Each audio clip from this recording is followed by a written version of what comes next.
Deja stood on the concrete sidewalk outside Mercy General Hospital, the September sun beating down on her shoulders, sweat beginning to prickle along her hairline.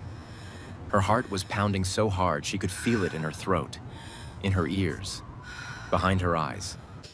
Beside her, her mother checked her phone. Her younger sister Michelle examined her manicure. Neither of them looked at Deja. "Stop fidgeting," her mother said without glancing up. "You'll wrinkle your dress." Deja stopped fidgeting. She clasped her hands in front of her instead, squeezing her fingers together until the knuckles went white. The pressure helped. It always helped. "Count the cracks in the sidewalk," she told herself. 1, 2, 3, 4. "Here he comes," Michelle said, a smile creeping into her voice. "Your husband." Deja looked up. The automatic doors of the hospital slid open, and a wheelchair emerged into the sunlight. The man in it was pushed by an older woman in an elegant navy dress. His mother, Deja knew, though she'd only seen her in photographs. Behind them walked two men in dark suits. Security. The kind of security regular people didn't have. The wheelchair rolled closer. Deja's breath caught. Dave Birch was not what she'd expected. The photos she'd seen were from before the accident, before the 6 months of surgeries and rehabilitation. In those photos, he'd been standing. Tall, broad-shouldered, the kind of handsome that looked expensive, like it came with a price tag most people couldn't afford. Now he sat in a wheelchair, a thin blanket draped over his lap, and there was something sharp and wounded in his face that hadn't been there before. His jaw was tight. His dark eyes moved across the scene in front of him. Deja's mother, Michelle, and finally Deja herself, with an expression that landed somewhere between confusion and contempt. The wheelchair stopped 3 feet away from her. Silence.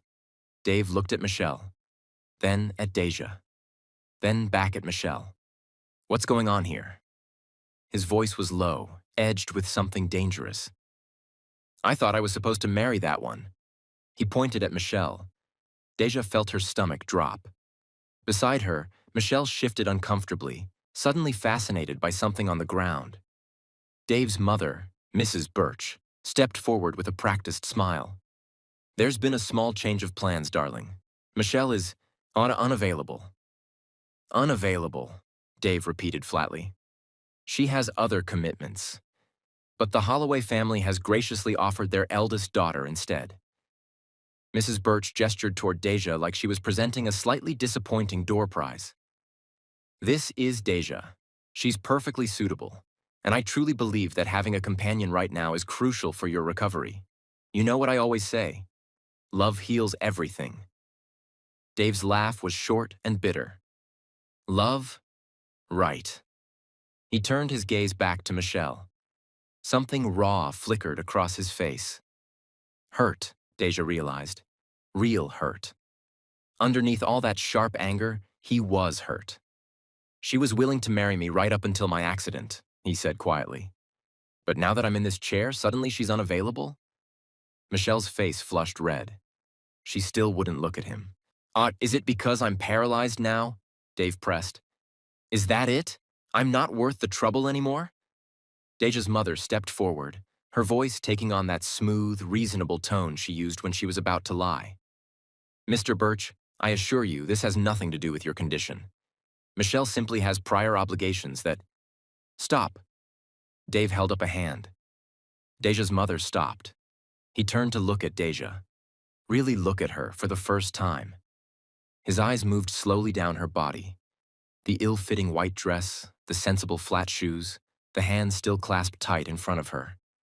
And she felt herself shrinking under his gaze. His eyes paused briefly on her chest, lingered for just a second. Deja knew what he was seeing, what everyone always saw. Too flat, her mother had said 100 times. At least Michelle got the curves. What man is going to want you? She crossed her arms over herself quickly, hugging her own body. Dave's expression didn't change. "I didn't even know they had another daughter." "Deja keeps to herself," her mother said smoothly. "She's very quiet." "Quiet," Dave repeated. His eyes were still on Deja. Are you mute or something? Deja blinked. What? Are you mute? You haven't said a single word since I got out here. Just standing there staring at me like I'm an animal at the zoo. I'm not mute. Then why aren't you talking? Deja felt a familiar frustration rising in her chest. The same frustration she felt every time someone demanded she perform in ways that didn't make sense to her. Talk. Say something. Be normal. Why can't you just be normal? What do you want me to say? She asked. Something. Anything. He spread his hands. I'm about to marry a complete stranger because my fiancé decided I wasn't worth sticking around for. The least you could do is participate in the conversation. Deja stared at him. He stared back. The silence stretched. Finally, Deja glanced down at his lap, then back up at his face. Your zipper is open, she said. Dave's expression went completely blank. For a long, horrible second, nobody moved. Then Dave looked down. His hand flew to his pants. His ears went red. Michelle made a choking sound that might have been a suppressed laugh. Deja's mother looked like she wanted the ground to swallow her whole. Dave zipped his fly with sharp, aggressive movements, his jaw so tight Deja could see the muscles jumping. Then he grabbed the wheels of his chair and spun himself around toward the waiting limousine. Whatever, he muttered. Let's get this over with. He wheeled himself toward the car without looking back. His mother hurried after him, shooting Deja a look that was equal parts confusion and irritation. Her mother grabbed her arm hard enough to bruise. What is wrong with you? She hissed. I told you not to embarrass us. His zipper was open, Deja said. I thought he should know. You. Her mother closed her eyes and took a deep breath. When she opened them again, her expression was cold and flat. Get in the car. Don't speak unless spoken to. And for God's sake, try to act normal for once in your life. She released Deja's arm and walked toward the limousine without waiting for a response. Michelle fell into step beside their mother, but not before leaning close to Deja and whispering, Crippled in the brain marries crippled in the legs. Perfect match. Their mother half-heartedly swatted Michelle's arm. Don't say that. But she was smiling. The amusement in her voice was unmistakable. Deja stood alone on the sidewalk. The sun beat down. The cheap white dress clung to her skin. Inside her chest, something small and tired curled up into a ball and waited for this day to be over. She walked toward the limousine to what was either her salvation or her doom. But how did Deja Holloway end up here? About to marry a man who looked at her like she was his mortal enemy? A man who didn't even know she existed until 20 minutes ago? Drop a comment that says Deja deserves better if you're already on her side. Hit subscribe and turn on notifications, because this story is about to take you on a wild but beautiful ride. Now let's go back to where it all began. 3 months earlier. The Holloway house was a split level in a neighborhood that had seen better days. The gutters needed cleaning. The paint on the shutters was peeling. The front lawn was more dandelion than grass, despite Deja's father's best efforts to keep up with it on weekends. Inside, the furniture was old but clean, the kind of stuff you kept because replacing it wasn't in the budget. Deja's room was in the basement. Not the nice kind of basement, the kind they show in movies with plush carpets and gaming setups. This was an unfinished basement with concrete floors and exposed pipes and a single window near the ceiling that let in just enough light to remind you how little light you were getting. Her mother had moved her down there when Deja was 12. Michelle needs her own room, she'd said. She's growing up. She needs privacy. You understand, don't you, Deja? Deja hadn't understood, but she'd moved anyway. Now she was 24 years old, and the basement was still her room. She'd made it hers over the years. Hung Christmas lights along the pipes for warmth, pinned swimming posters to the concrete walls, arranged her few belongings with the careful precision that made her brain feel quiet. Everything had its place. Everything was exactly where it should be. She was lying on her bed, a twin mattress on a metal frame, staring at the pipes on the ceiling, when she heard the yelling start upstairs. This was not unusual. Her mother yelled a lot these days. Deja closed her eyes and tried to focus on the pattern of the Christmas lights behind her eyelids. Red, blue, green, yellow. Red, blue, green, yellow. Red, blue.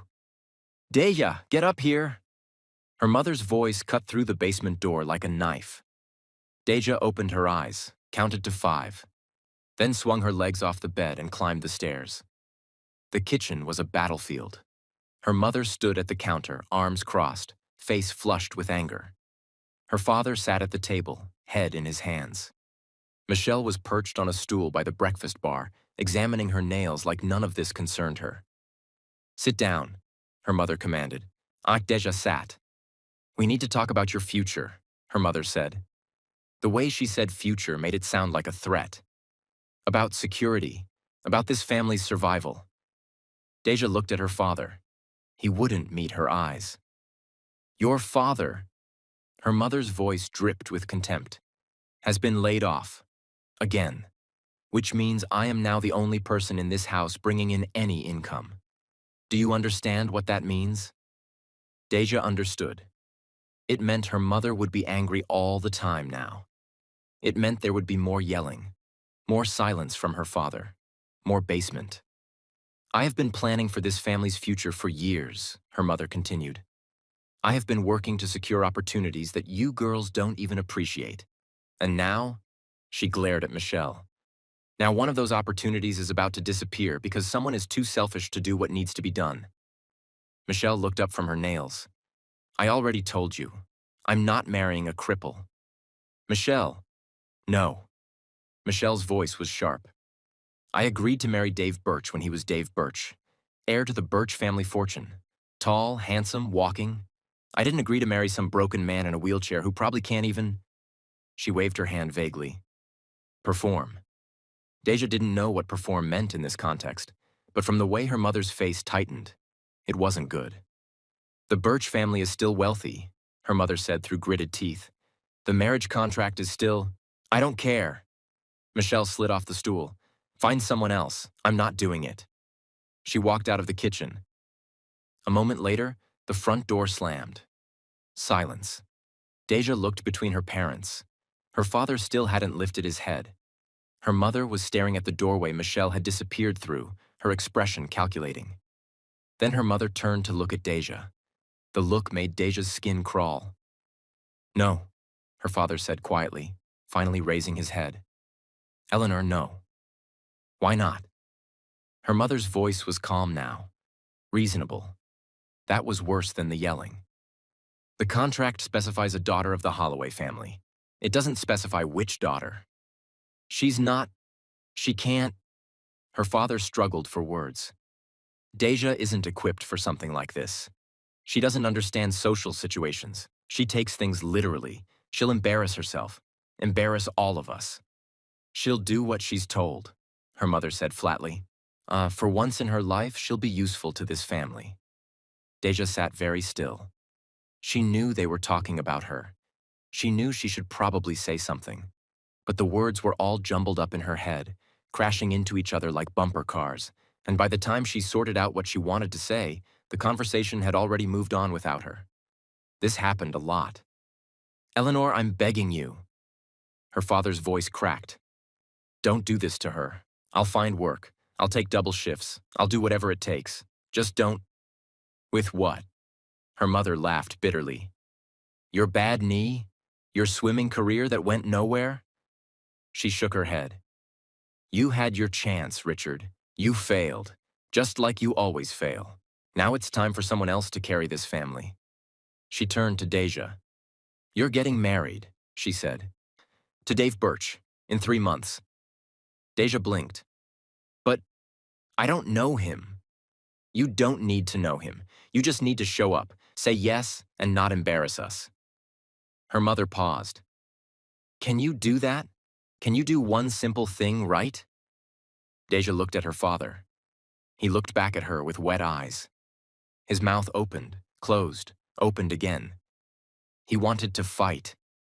She could see it, but something in him was broken. Had been broken for a long time. And the fight wouldn't come. "I'll fix this," he whispered.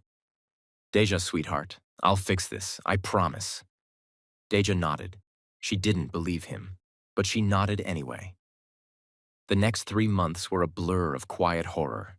Her mother handled all the wedding details. Not that there were many. The Birch family was doing most of the planning. The Holloways were simply expected to produce a bride. Or Deja was measured for a dress, told when to show up, given a list of things not to say. Her mother made her practice walking in heels until her feet bled, then told her she walked like a broken marionette and switched her to flats. Michelle, meanwhile, was allowed to do whatever she wanted. She went to parties. She stayed out late. She brought home shopping bags and didn't explain where the money came from. Their mother never said a word. Deja spent most of her time in the basement, lying on her bed, staring at the Christmas lights. Red, blue, green, yellow. Red, blue, green, yellow. Her father came down sometimes. He'd sit on the edge of her bed and talk to her in a soft voice. About nothing. About everything. He told her stories about his swimming days, back when he was young and his knee still worked. Back when he thought he might make it to the Olympics. "You've got the gift, you know," he said one night, 2 weeks before the wedding. "You're better than I ever was. I've seen you in the water, Deja. You're like a fish, like you were born there." Deja smiled. Swimming was the one thing that made sense to her. In the water, there were no social rules to memorize, no facial expressions to decode, no hidden meanings behind words. There was just her body and the water and the beautiful simplicity of move forward, breathe, move forward, breathe. Her mother had pulled her out of swim team when she was 14. "Waste of time," she'd said. "You'll never be good enough to go anywhere with it. Focus on something useful." Deja had never stopped swimming, though. She found public pools. She went early in the morning, on before anyone else arrived. She swam laps until her arms burned and her mind went quiet and everything felt okay for a little while. "Maybe after this is all over," her father said, "we can find you a coach, a real one. Get you back in the water properly." Mama wouldn't like that. Her father was quiet for a long moment. Then he said, "Maybe it doesn't matter what Mama likes." They didn't talk about it again. 2 weeks later, her father collapsed. He'd been working double shifts at 3 different jobs: warehouse work, delivery driving, overnight stocking at a grocery store, trying to earn enough money to pay off the debts, to stop the wedding, to give Deja a way out. They found him unconscious in the warehouse parking lot at 6 a.m. Heart palpitations, the doctor said. Exhaustion, malnutrition. His body had simply given up. Deja sat in the hospital waiting room for 7 hours. Her mother came for 20 minutes, spoke to the doctors, and left. Michelle didn't come at all. When her father finally woke up, Deja was the only one there. "Hey, fish stick," he said weakly. It was his nickname for her, from when she was small, from when things were simpler. "Hey, Daddy." "I'm sorry." His voice cracked. I tried to fix it. I know. You don't have to marry him. We'll figure something out. Daddy." Deja took his hand. It felt so thin, so fragile, like if she squeezed too hard, he would break. "It's okay, I'll do it. Deja, if I marry him, Mama will stop being so angry. She'll have the money she wants. She won't make you work so hard anymore." Deja squeezed his hand gently. "And then maybe, when everything calms down, you can help me find a swim coach, like you said." Her father's eyes filled with tears. "You're too good," he whispered. "Too good for any of us. You know that, right? You're the best thing I ever did." Deja didn't know what to say to that, so she just held his hand and sat with him until he fell asleep. The wedding was small, a courthouse ceremony, 20 minutes of legal formalities. No guests except the immediate families and Dave's security team. Deja wore a dress that wasn't white. Her mother had said white would be presumptuous for a second-choice bride. So she wore pale blue instead. It fit slightly better than the white dress from the hospital, but not by much. Dave wore a suit. He sat in his wheelchair throughout the ceremony and spoke his vows in a flat, mechanical voice. He didn't look at Deja. He didn't look at anyone. When the officiant said, "You may kiss the bride," there was an awkward pause. Dave sat in his wheelchair. Deja stood beside him. The height difference was absurd. She would have to bend almost in half to reach him, and he clearly wasn't going to ask her to. For a long, painful moment, nobody moved. Then Dave's mother leaned forward and whispered something to the officiant. The officiant cleared his throat. You may acknowledge the bride. Dave looked up at Deja. His jaw was tight. His eyes were unreadable. He extended his hand. Deja stared at it for a second, unsure what to do. Then she reached down and took it. His grip was firm but brief, a single squeeze, like a business handshake, before he released her and turned his wheelchair toward the door. "We're done here," he said to no one in particular. And then just like that, she was married. Mrs. Deja Birch, wife of a man who wouldn't even kiss her. But this is just the beginning, because Deja is about to enter the Birch household. A house full of secrets, expectations, and one very angry man in a wheelchair who has no idea that the strange, quiet woman he just married is about to change his entire life. And he's about to change hers. Comment Protect Deja if you're already ready to fight everyone in this story. Like this video and subscribe because this is where things get real. Dave's mother has plans. Dave has other plans. And Deja is about to be caught in the middle of all of it. The Birch mansion wasn't a house. It was a statement. Deja stood in the marble foyer, her small suitcase clutched in both hands, and tried to make sense of what she was seeing. The ceiling stretched up 3 stories. A chandelier the size of a small car hung overhead, dripping crystals that caught the afternoon light and scattered rainbows across the walls. A curved staircase swept upward on both sides, meeting at a landing dominated by a portrait of a stern-looking man in a suit. She counted the crystals on the chandelier, gave up at 237. "Don't just stand there blocking the doorway." Dave's voice cut through her concentration. He wheeled past her without stopping, his chair gliding smoothly across the polished marble floor. A man in a dark suit, one of the security team from the hospital, followed behind him, carrying luggage that probably cost more than everything Deja owned combined. "Mrs. Birch, allow me to show you to your room." Deja turned. A woman in a crisp gray uniform stood beside her. Middle-aged, dark hair pulled back in a tight bun, expression carefully neutral. A housekeeper, Deja realized. The Birches had staff. "My room?" Deja repeated. "Yes, ma'am, the East Wing. I'll take your luggage up." The woman glanced at the small suitcase in Deja's hands with something that might have been pity. All of it. Deja looked down at her suitcase.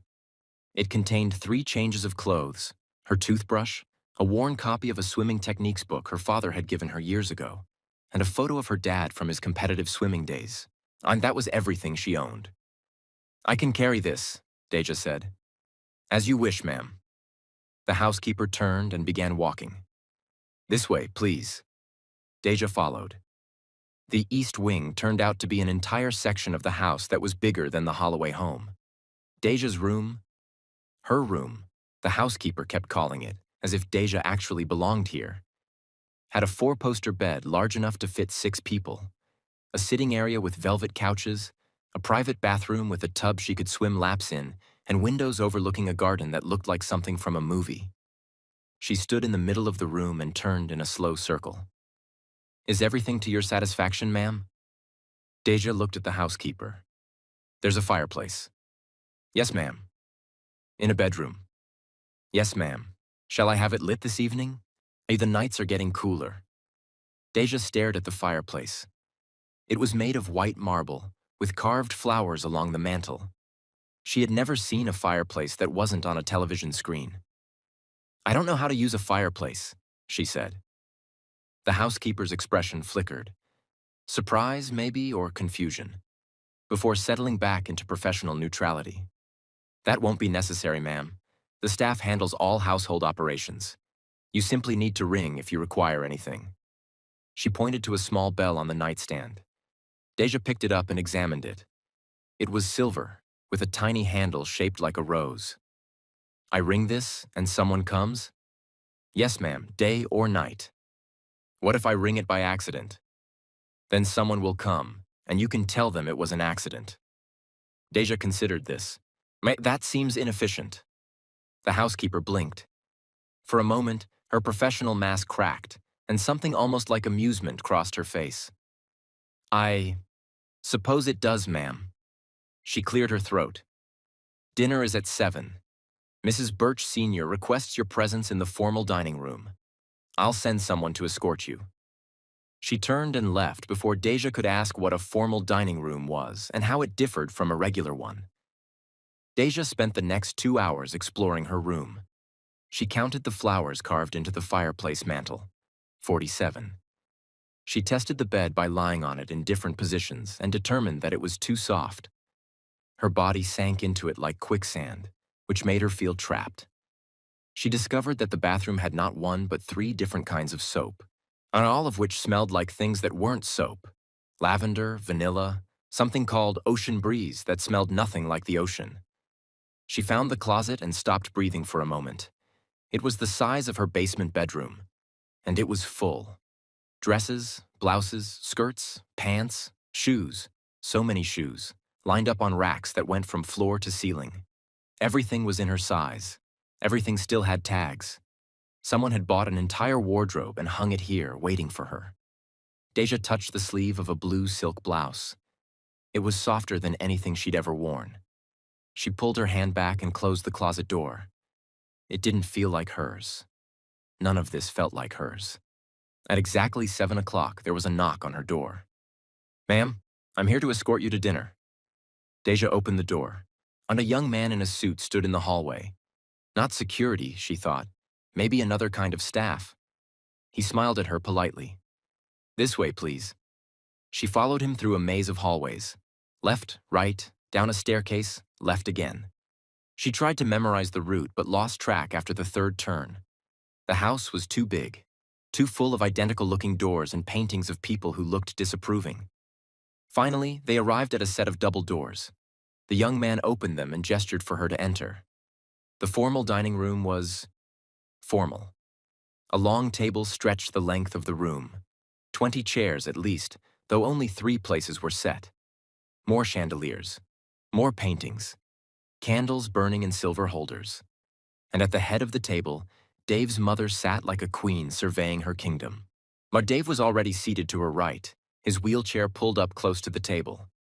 He didn't look up when Deja entered. Ah, there she is. Mrs. Birch's smile was warm, but her eyes were calculating. "Come, sit. You must be famished." Deja walked to the empty chair across from Dave and sat down. The chair was heavy, real wood, probably antique. She scooted it forward and her feet didn't quite touch the floor comfortably. "I trust your room is satisfactory?" Mrs. Birch asked. "There's a fireplace," Deja said. Mrs. Birch waited for more. When nothing came, she laughed. A practiced social laugh. "Yes, all the bedrooms in the East Wing have fireplaces. This house was built in 1892, you know, before central heating was reliable." 1892, Deja repeated. She looked around the room with new eyes. "This house is 131 years old. 132 in March, yes. Does anything break? Old things break more often. The entropy increases over time." Dave made a sound that might have been a laugh or might have been a scoff. Deja couldn't tell. She looked at him, but he was staring at his empty plate. "We have an excellent maintenance staff," Mrs. Birch said smoothly. "Nothing breaks for long. Now, let's eat, shall we?" She rang a small bell, silver, like the one in Deja's room, and within seconds, a team of servers appeared carrying plates. Deja watched them set down dish after dish. Some kind of soup, bread in a basket, a salad with leaves she didn't recognize, a main course involving meat in a sauce that smelled like wine. There were multiple forks, multiple spoons, multiple glasses. She picked up the fork closest to her plate, frowning at it. Why did she have 2 forks? "That's the salad fork," Dave said, as if hearing the question in her head, but his voice was flat. Deja looked down at the fork. "It's smaller than the other one." "Yes, that's how you know it's for salad." "Why does salad need a different fork?" Dave finally looked up. His expression was caught somewhere between irritation and disbelief. "Because that's how it's done." "But the salad goes in my mouth either way. The fork doesn't change the salad." "It's about—" Dave stopped, pressed his lips together. "Never mind. Eat however you want." "David," his mother said warningly. "What?" She asked a question. I don't have an answer. He picked up his wine glass and took a long drink. I don't have answers for any of this. An uncomfortable silence fell over the table. Deja picked up the smaller fork and began eating her salad. The leaves were bitter but interesting. She chewed slowly, counting each bite. The main course was half finished when Mrs. Birch set down her utensils and folded her hands. "We should discuss expectations," she said. Dave's jaw tightened. "Mother, no, David. This needs to be addressed." She turned to Deja with that warm, calculating smile. "My dear, I want to be completely transparent with you. I believe honesty is the foundation of any successful arrangement." Deja nodded. She appreciated honesty. Most people weren't honest. They said things they didn't mean and expected you to understand anyway, which was exhausting. "David's accident was a tragedy," Mrs. Birch continued. "We nearly lost him. When I got that phone call..." She paused, pressing a hand to her chest. "It made me realize how fragile life is, how quickly everything can change." Deja nodded again. This was true. Life was fragile. Her father's collapse had taught her that. It also made me realize what we would have lost. Not just David, but the Birch family legacy. David is my only child. If something were to happen to him... Mrs. Birch let the sentence hang. "We need heirs. The family needs to continue." Deja processed this. "You want grandchildren?" "Yes." Mrs. Birch's smile widened, pleased that Deja understood. "I want grandchildren, and I want them soon. David is young and healthy. His injury doesn't prevent him from..." She waved her hand delicately. "Fulfilling that duty. And you're young. Healthy. There's no reason to wait." Deja looked at Dave.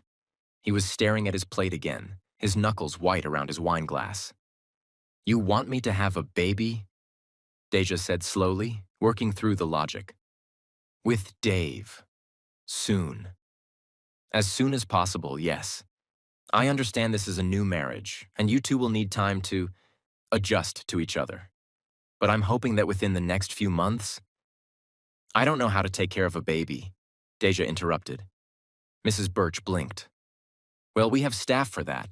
Nannies, nurses. If there's staff, why do you need me?" Another pause.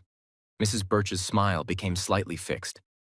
"Because, my dear, the child needs to be biologically ours, yours and David's. That's rather the point." Deja considered this. "So you want me to make a baby, and then staff will raise it, and then... Well, what happens to me?"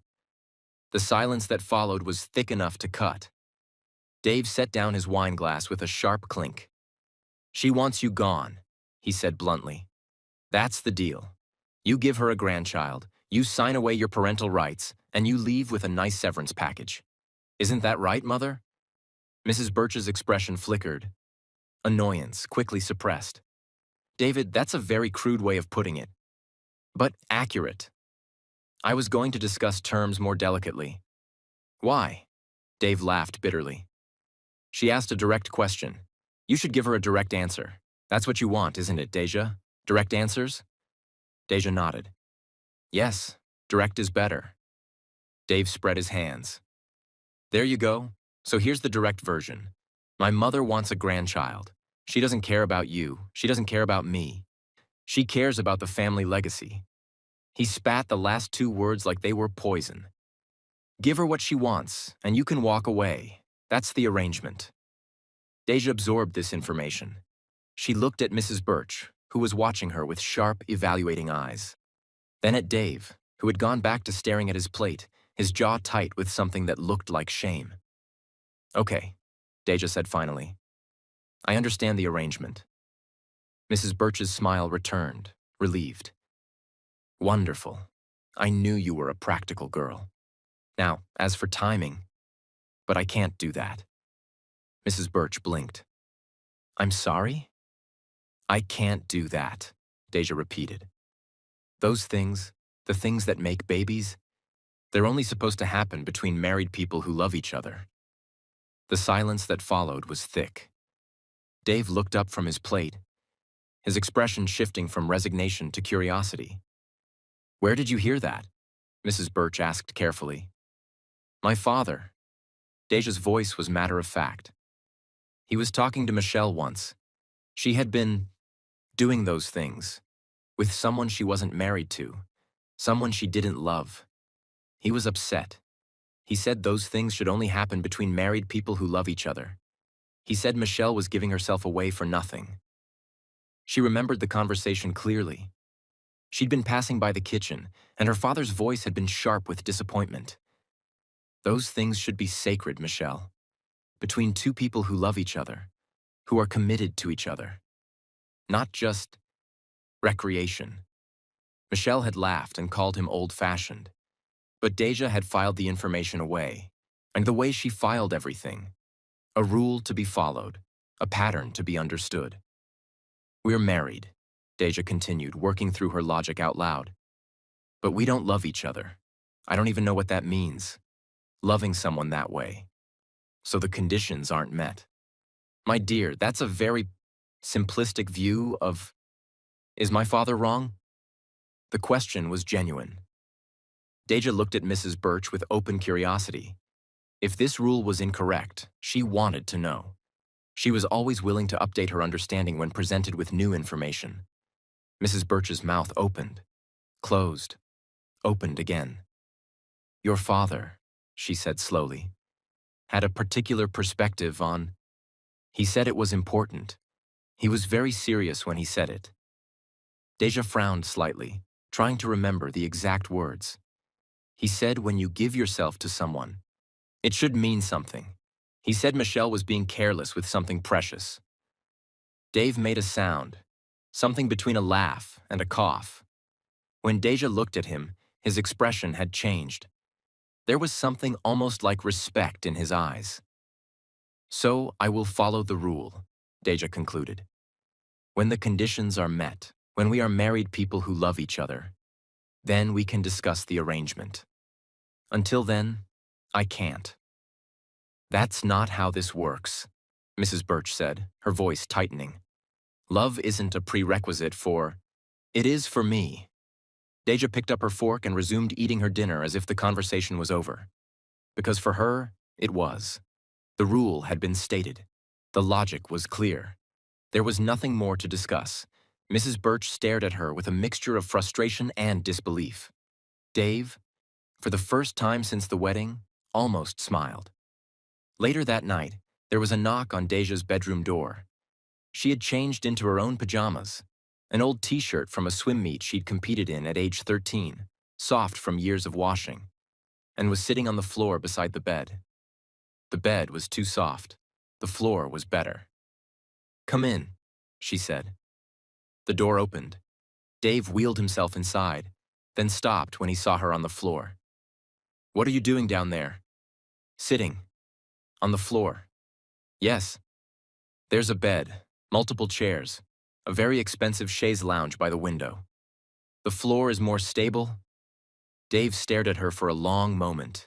Then he wheeled himself further into the room, stopping a few feet away from where she sat. That thing you said at dinner, he began. About love. Deja looked up at him. Like, was I wrong? No, you weren't wrong. He paused, seeming to choose his words carefully. I've never heard anyone say it quite like that. Like it was a mathematical equation. Isn't it? If A, then B. If married plus love, then those things. If not love, then not those things. The logic is clear. Most people don't think about it logically. I think about everything logically. It's the only way that makes sense. Dave studied her for a long moment. In the lamplight, his face was softer than it had been at dinner. The hard edges smoothed away, something almost gentle in his expression. Do you know what love is? He asked. Have you ever felt it? Deja considered the question seriously. I love my father. When he's sad, I feel sad. When he's hurt, I want to fix it. When he collapsed. She paused, remembering the hospital, the waiting room, the 7 hours alone. I was very scared. I didn't want him to die. Is that love? That's one kind of love, yeah. I don't know if there are other kinds. I've read about romantic love in books. People do illogical things because of it. They make decisions that don't make sense. They feel things in their chest and their stomach that have nothing to do with those organs. She frowned. It sounds uncomfortable. Dave laughed, a real laugh, surprised out of him. It can be, yeah. Have you felt it? Romantic love? His laughter faded. He looked away toward the window where the night sky was dark beyond the expensive curtains. I thought I did, with Michelle. His voice was bitter. I was wrong. How do you know you were wrong? Because the moment things got hard, the moment I became inconvenient, she left. He turned back to Deja. Real love doesn't leave. At least that's what I've always believed. Maybe I'm as naive as you are. I'm not naive. I just don't have enough data. Something shifted in his expression. That almost smile again. No, he said quietly. I don't think you are naive. I think you're the most honest person I've ever met. I don't know how to be anything else. I know. That's what makes it extraordinary. He said the word like it meant something. Like she meant something. Deja filed this away for later analysis. Her chest felt strange, tight but not painful. She would need to investigate this sensation when she had more data. Like my mother is going to keep pushing, Dave said after a moment. About the arrangement. I know. She won't give up easily. I won't change my mind. Deja met his eyes. The rule is the rule. My father was very clear about it. What if... Dave hesitated. What if someday the conditions are met? What if someday we're married people who love each other? Deja thought about this carefully. Then the rule would be satisfied, and we could discuss it. But you don't know what love is. Not yet. But I can learn. I learn everything eventually.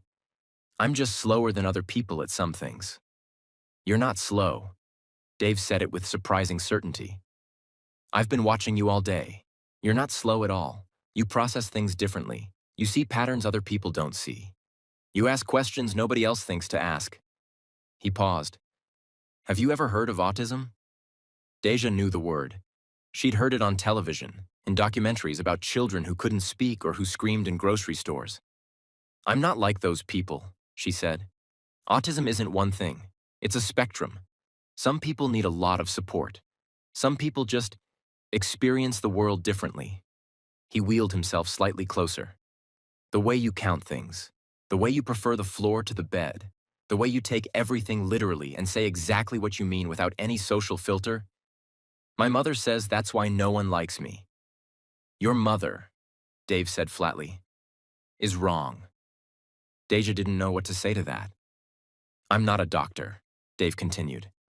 I could be completely off base, but if I'm right, there's nothing wrong with you, Deja. There's just a different way your brain works. And honestly, he smiled, a real smile, the first one she'd seen from him. It's kind of refreshing. Everyone around me is so careful about what they say, always performing, always managing. You just say things, like the zipper thing. Deja felt her cheeks warm. You were embarrassed. I was mortified, but I was also... He stopped, shook his head. Never mind. The point is, you don't have to sleep with me. Not until you're ready. Not until we both are. I'll handle my mother. How? I don't know yet, but I'll figure it out. He turned his wheelchair toward the door, then paused. Deja? Yes? Thank you for being honest. I don't get a lot of that. Before she could respond, he wheeled himself toward the door. Good night? Aye, Deja? Good night. He paused in the doorway with a smile. For what it's worth, I think your father is right. Those things should mean something. Most people forget that. He wheeled out and closed the door behind him. Deja sat on the floor for a long time afterward, thinking about rules and conditions and the strange tightness in her chest when he smiled at her. She replayed it in her memory. The way his eyes had crinkled, the way his whole face had softened. It was a nice smile. She hadn't expected him to have a nice smile. She lay down on the floor and stared at the ceiling. Autism, she thought. Different, not broken. It was a lot to think about. 2 weeks later, the days settled into a strange rhythm. Deja explored the house methodically, section by section, mapping it in her mind. She learned where the kitchens were. Multiple kitchens. Why did anyone need multiple kitchens? Where the library was. 2 stories of books, which made her chest feel tight with happiness. Where the pools were. Pools. Plural. There was an indoor pool in the basement and an outdoor pool in the garden. She discovered them on her 5th day and stood at the edge of the indoor pool for a full hour, watching the water move. She didn't swim. She didn't have a swimsuit, not among the expensive clothes in her closet. And she wasn't sure if she was allowed. But she came back every day just to look at the water. On the 10th day, Dave found her there. "You come here a lot," he said. Aunt Deja didn't turn around. "The water is calming. Do you swim?" "I used to." "Used to?" "My mother made me stop. She said it was a waste of time." Dave was quiet for a moment. Then, "Was it? A waste of time?" Deja finally turned to look at him. He was watching her with that curious expression he got sometimes, like she was a puzzle he was trying to figure out. "No," she said. "It was the only thing that made sense." "What do you mean?" Deja struggled to find the words. "In the water, I don't have to think about the right thing to say, or the right way to stand, or whether I'm making the right face. There's just movement. Forward. Breathe. Forward. Breathe. Everything is simple." That sounds peaceful. It was. Dave looked at the pool, then back at her. "I'll have swimsuits sent to your room, whatever style you want. And you can use the pools whenever you like, indoor or outdoor. My mother might complain about propriety or whatever, but I'll handle her." Deja felt something warm bloom in her chest. "You don't have to do that." "I know." He shrugged. "But you should have something that makes sense. Everyone deserves that." The swimsuits arrived the next day, 10 of them, in various colors and styles. Deja chose a simple navy blue one-piece and went to the indoor pool at 5 a.m. when she was sure no one else would be awake. The moment she slipped into the water, something inside her unlocked. She dove under, let the silence swallow her, felt the familiar pressure of the water against her skin, the way her body remembered exactly how to move. She swam laps. 10, 20, 50. Lost count somewhere after 80. When she finally stopped, all gasping for air at the edge of the pool, an hour had passed. Her arms were shaking. Her lungs were burning. She hadn't felt this alive in years. Dave's attempts to satisfy his mother's demands were creative. He never pushed Deja physically, never tried to force himself on her. But he did try to create situations where things might happen naturally, if she were willing. "The heating in your room is broken," he announced one evening. "You'll have to sleep in my room tonight." Deja looked at him. "The heating in my room works fine. I checked it an hour ago." He had the grace to look embarrassed. "Did you?" "Yes, it was 72 degrees, very consistent." "Ah, well, maybe it broke after that. I'll ask the maintenance staff to check." She walked away before he could respond. Another night, he invited her to watch a movie in his room. A horror film, very scary. You might need someone to hold on to. Deja agreed. She liked movies, even if she didn't always understand why characters made the choices they made. The movie was indeed scary. People got killed in creative ways. There was a lot of screaming. Deja watched with clinical interest, occasionally commenting on the unrealistic blood splatter patterns. Dave watched her more than he watched the movie, a bemused expression on his face. When a particularly intense scene came on, he casually stretched his arm toward the back of the couch, a move Deja recognized from movies as a precursor to putting his arm around someone. "What are you doing?" she asked. He froze. "Stretching." "That's not a natural stretching position. Your rotator cuff is at an awkward angle." He lowered his arm. "You're right. It was uncomfortable." They finished the movie in silence. When it ended, Deja stood up. "Thank you for the movie. The villain's motivation was unclear, but the cinematography was interesting." She left. The most memorable attempt came on a rainy Thursday. Dave called her to his study, a room full of books and papers and a massive desk that Deja thought was impractical because you couldn't reach things on the other side. "I need your help with something," he said. Deja stood in the doorway. "What?" "I have a knot in my shoulder, from the wheelchair. It's very painful. I need someone to massage it." Deja knew this was probably another scheme, but she also knew that wheelchair users often did develop muscle tension from the repetitive motions. Okay," she said. She walked behind his chair and put her hands on his shoulders. They were indeed tense, knotted with stress and strain. She began to work at the muscles the way her father had taught her once after his swim meets. Dave made a sound. Surprise, maybe, or relief. "You're actually good at this." "My father used to swim. His shoulders would get tight. I would help him." "Your father swam?" "Competitively, when he was young, before his knee got injured." "Is that where you learned? From him?" "He taught me the basics. Then I taught myself more. There are patterns in the water, physics. Once you understand them, swimming becomes efficient." She worked at a particularly stubborn knot. Dave hissed in pain, then relaxed as the tension released. "Deja?" "Yes?" "Do you miss it? My swimming competitively?" Her hand stilled for a moment. "I don't know. I never swam competitively. My mother pulled me from the team before my first real meet. She said there was no point." "But you wanted to?" Deja thought about it. "Yes," she said finally. "I wanted to." "What if you could? Would you try again?" "I'm too old now. Swimmers peak young. I missed my window." "Says who?" "Statistics, training requirements, physical—" "Forget statistics." Dave turned his chair to face her, and she had to step back. His eyes were intense. "If someone gave you the chance, if someone said, 'Deja, I'll get you a coach, I'll pay for training, I'll give you every resource you need,' would you take it?" Deja stared at him. Why would someone do that? Just answer the question. She felt something strange in her chest. A fluttering, like a fish trapped in a net. "I don't know. Maybe. Yes, I think yes." Dave nodded slowly. "Good to know." He turned back to his desk and began shuffling papers. "You can go. Thanks for the massage." Deja stood there for a moment, confused by the abrupt dismissal. Then she left. She didn't know it then, but that conversation was the beginning of something. A seed planted in Dave's mind that would bloom into something neither of them expected. 3 days later, an invitation that changed everything arrived. A formal card on thick cream paper, delivered on a silver tray by one of the household staff. "The Harrington family requests your presence at their annual autumn celebration.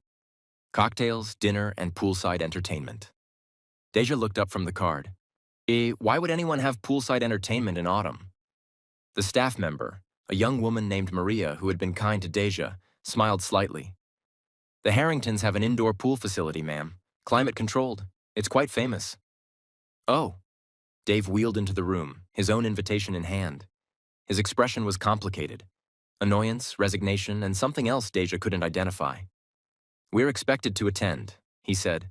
"Mother already RSVP'd for us." "Why?" "Because the Harringtons are important. Because my mother wants to show off the new Birch bride. Because—" He stopped, jaw tightening.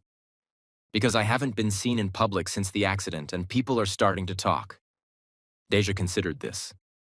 What are they saying? That I'm broken, that I'm hiding, that the great Birch heir is finished. His hands gripped his wheel rims hard. My mother thinks if we show up, it'll put the rumors to rest. Will it? I don't know. Probably not. They'll just find new things to whisper about. He looked at her. You don't have to go if you don't want to. I can make an excuse. Deja thought about the house, the endless rooms, the beautiful silent pool where she swam alone every morning. I'll go, she said. Dave looked surprised. You will? You said people are talking about you, saying you're hiding. She met his eyes. You're not hiding. You're just here. If going to the party shows them you're not hiding, then we should go. Something shifted in Dave's expression. That curious look again. Like she'd said something unexpected. Something that mattered. Okay, he said quietly. We'll go together. But here's the thing about parties. They have a way of changing everything. And this party, with its champagne and whispers and a pool that's about to become the most important place in both their lives, is about to change Dave and Deja forever. Comment: Deja is a queen if you're obsessed with her energy. Like this video and subscribe because the next part is about to send sparks flying. The Harrington estate made the Birch mansion look modest. Deja stood at the entrance, her fingers gripping the small clutch purse Maria had pressed into her hands before she left. The dress she wore was emerald green. Dave had chosen it, or rather, he'd had someone choose it. And when she'd put it on, he'd looked at her for a long moment without saying anything. She still didn't know what that look meant. Ready? Dave asked from his wheelchair beside her. No, Deja said honestly. Good, neither am I. Let's go anyway.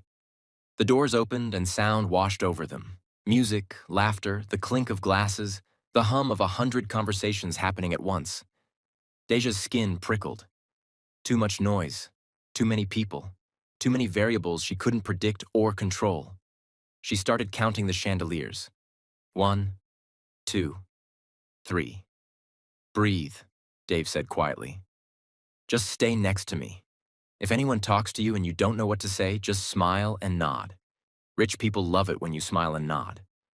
That seems dishonest. That's high society. A woman in a sparkling silver dress approached them, her smile wide and predatory. David! Oh my God, David Birch! We were so worried about you. She leaned down and air-kissed both of Dave's cheeks. Deja watched this ritual with fascination. The woman's lips never actually touched his skin. What was the point? And this must be the new wife. The woman turned to Deja, her eyes scanning her from head to toe in a way that felt like being measured for a coffin. How brave of you, dear, taking on such a challenge. Deja didn't know what to say to that. Was Dave a challenge? He was difficult sometimes, but everyone was difficult sometimes. Thank you, she said, because it seemed like the woman expected a response. She's precious, the woman said to Dave, as if Deja weren't standing right there. Where did you find her? She was a gift, Dave said smoothly. From God. Excuse us. He wheeled forward and Deja followed, relieved to escape. Was I supposed to say more? She asked once they were out of earshot. No, you were perfect. Saying less is always better with people like that. Who was she? I have absolutely no idea. The next hour was a blur of introductions, air kisses, and conversations that seemed to mean nothing. Deja smiled and nodded as instructed. People looked at her with curiosity, pity, or barely concealed judgment. She heard snippets of whispers when they thought she couldn't hear. The other sister, apparently. Simple, from what I've heard. Probably just after the money. Poor David. First the accident, now this. She retreated inside herself, counting things to stay calm. 37 candles on the nearest table. 14 waiters circulating with trays. 206 crystals on the chandelier directly above her head. Dave noticed. He always seemed to notice. You okay? He murmured during a rare moment when no one was approaching them. There are a lot of people. Too many? I don't know my limit. I've never been around this many before. He frowned. We can leave whenever you want. Just say the word. Your mother said we had to stay until after dinner. My mother can... He stopped himself, took a breath. My mother isn't the one standing here feeling overwhelmed. If you need to go, we go. Deja looked at him. The light from the chandeliers caught his face at an angle, illuminating the sharp line of his jaw, the curve of his cheekbones, the dark sweep of his eyelashes. His eyes were brown, but not just brown. There were flecks of gold in them, she realized. Thought she hadn't noticed that before. Something stirred in her chest. A flutter. Warmth spreading outward from her center. She looked away quickly, confused. I can stay a little longer, she said. The trouble started when Dave began drinking. One glass of champagne became two. Two became four. His cheeks flushed. His words became looser, his gestures larger. Deja watched with growing unease as he laughed too loudly at someone's joke, as he accepted another glass from a passing waiter. Maybe you should slow down, she said quietly. Maybe you should mind your own business. The words stung. Deja pulled back, surprised by the sharpness in his voice.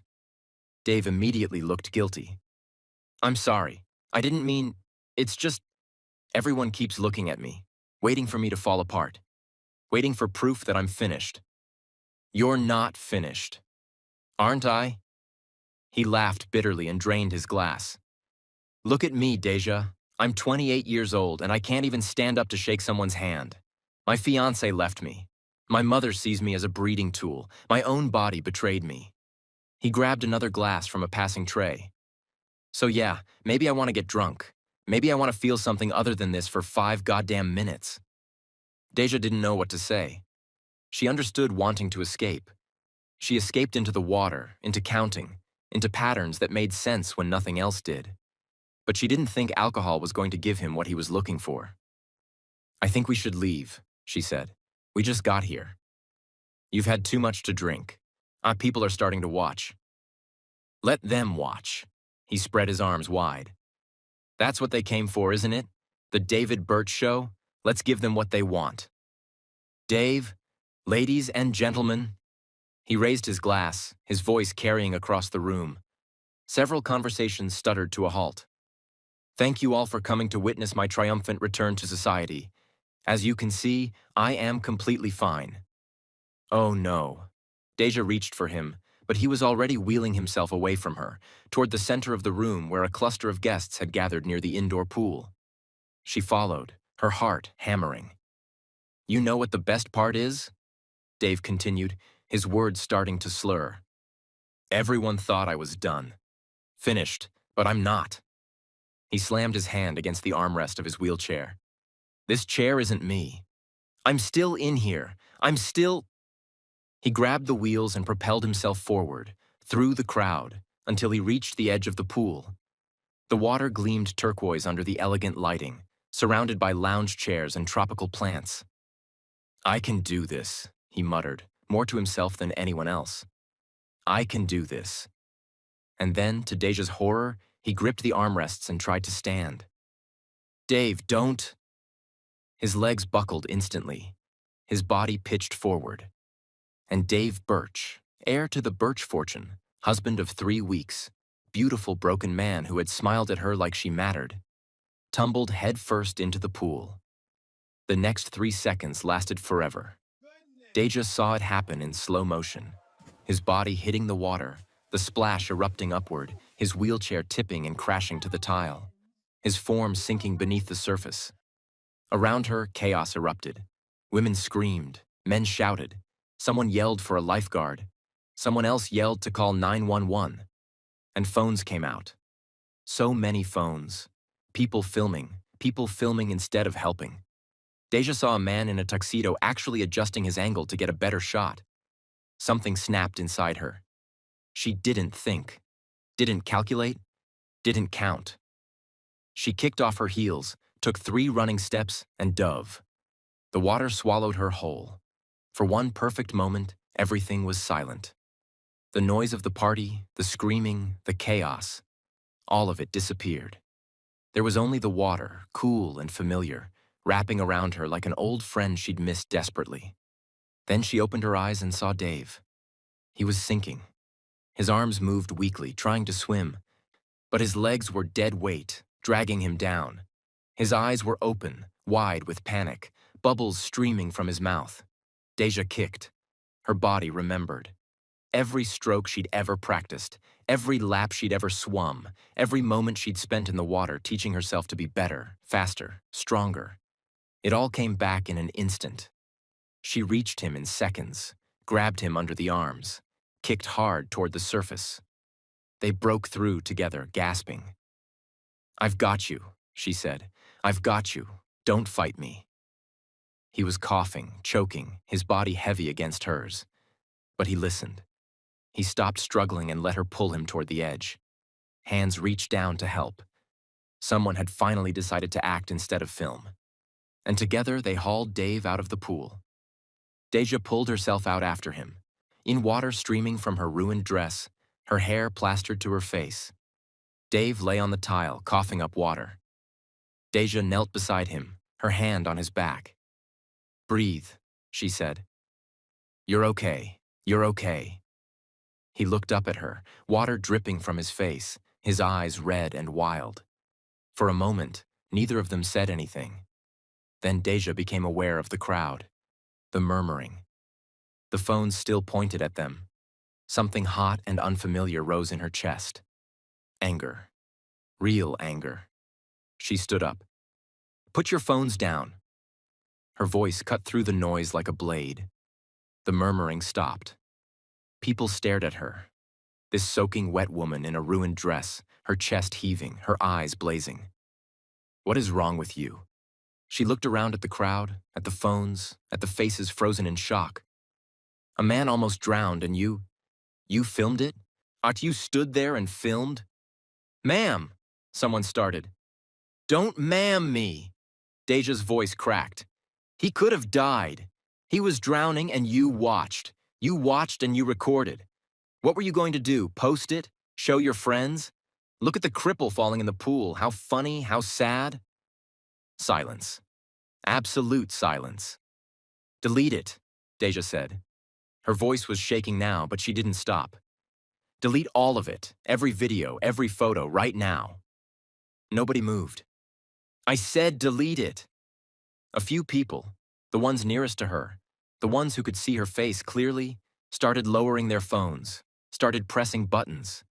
But others in the back were already slipping away, and Deja knew, she knew, that not everyone would listen. It didn't matter. She'd said what needed to be said. She turned back to Dave. And he was sitting up now, supported by two waiters who had finally arrived to help. He was staring at her with an expression she couldn't read. "We're leaving," she said. He didn't argue. The car ride home was silent. Dave sat beside her in the back of the limousine, wrapped in a towel their host had provided, his wet clothes soaking into the leather seats. Deja sat opposite him, also wrapped in a towel, hair still dripping, her arms wrapped around herself. Neither of them spoke for the first 10 minutes. Then Dave said quietly, "You saved my life." Deja looked out the window. "You were drowning. I know how to swim." "That's not—" He stopped, started again. "You didn't hesitate. Everyone else just stood there, and you just dove, without thinking." "I was thinking," Deja said. "And I was thinking that you were drowning and someone needed to get you out. Most people wouldn't have—" "Then most people are wrong." Silence again. Then Dave laughed. A real laugh, wet and ragged, but real. And Deja looked at him in surprise. "You yelled at them," he said.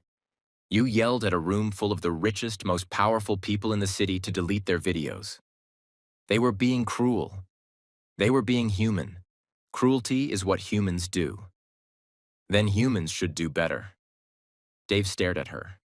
The streetlights passed over his face, illuminating him in flashes. His wet hair, his sharp cheekbones, his eyes that were looking at her like she was something he'd never seen before. "You're incredible," he said softly. "You know that, right? You're absolutely incredible." Deja felt that flutter again, that warmth, like it spread through her chest, down her arms, into her fingers. She didn't know what to do with it. "I'm just me," she said. "Yeah." Dave smiled. That real smile, the one she'd seen only once before, the one that transformed his whole face. "That's what makes it incredible." He reached across the space between them. His hand found hers. It was warm despite the wet clothes, despite the cold air conditioning. His fingers curled around hers and held on. Not tight, not demanding, just present, connected.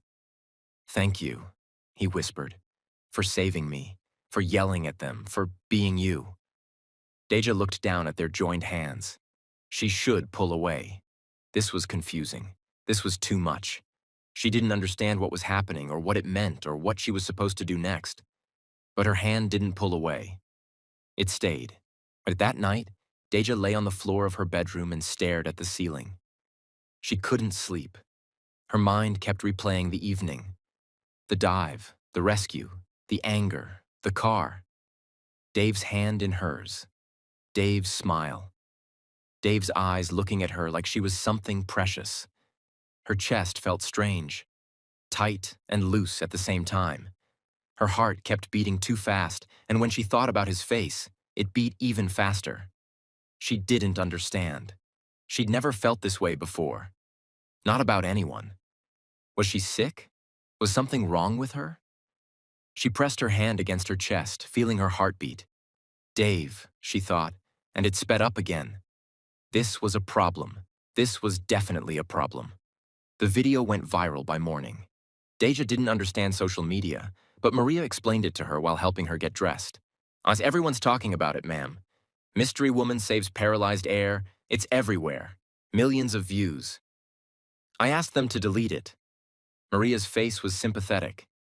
Some did, but someone in the back got the whole thing. Your dive, the rescue, you yelling at everyone. It's all there. Deja's stomach dropped. They're watching Dave drown? For entertainment? They're watching you save him, ma'am, and yell at everyone for being horrible. Maria smiled slightly. The comments are very positive. About you, I mean. People are calling you a hero. I'm not a hero. I just know how to swim. Well, the internet disagrees. Over the next few days, everything changed. Dave looked at her differently. Not with the irritation or dismissiveness of before, but with something softer. Something warmer. He found excuses to be in the same room as her.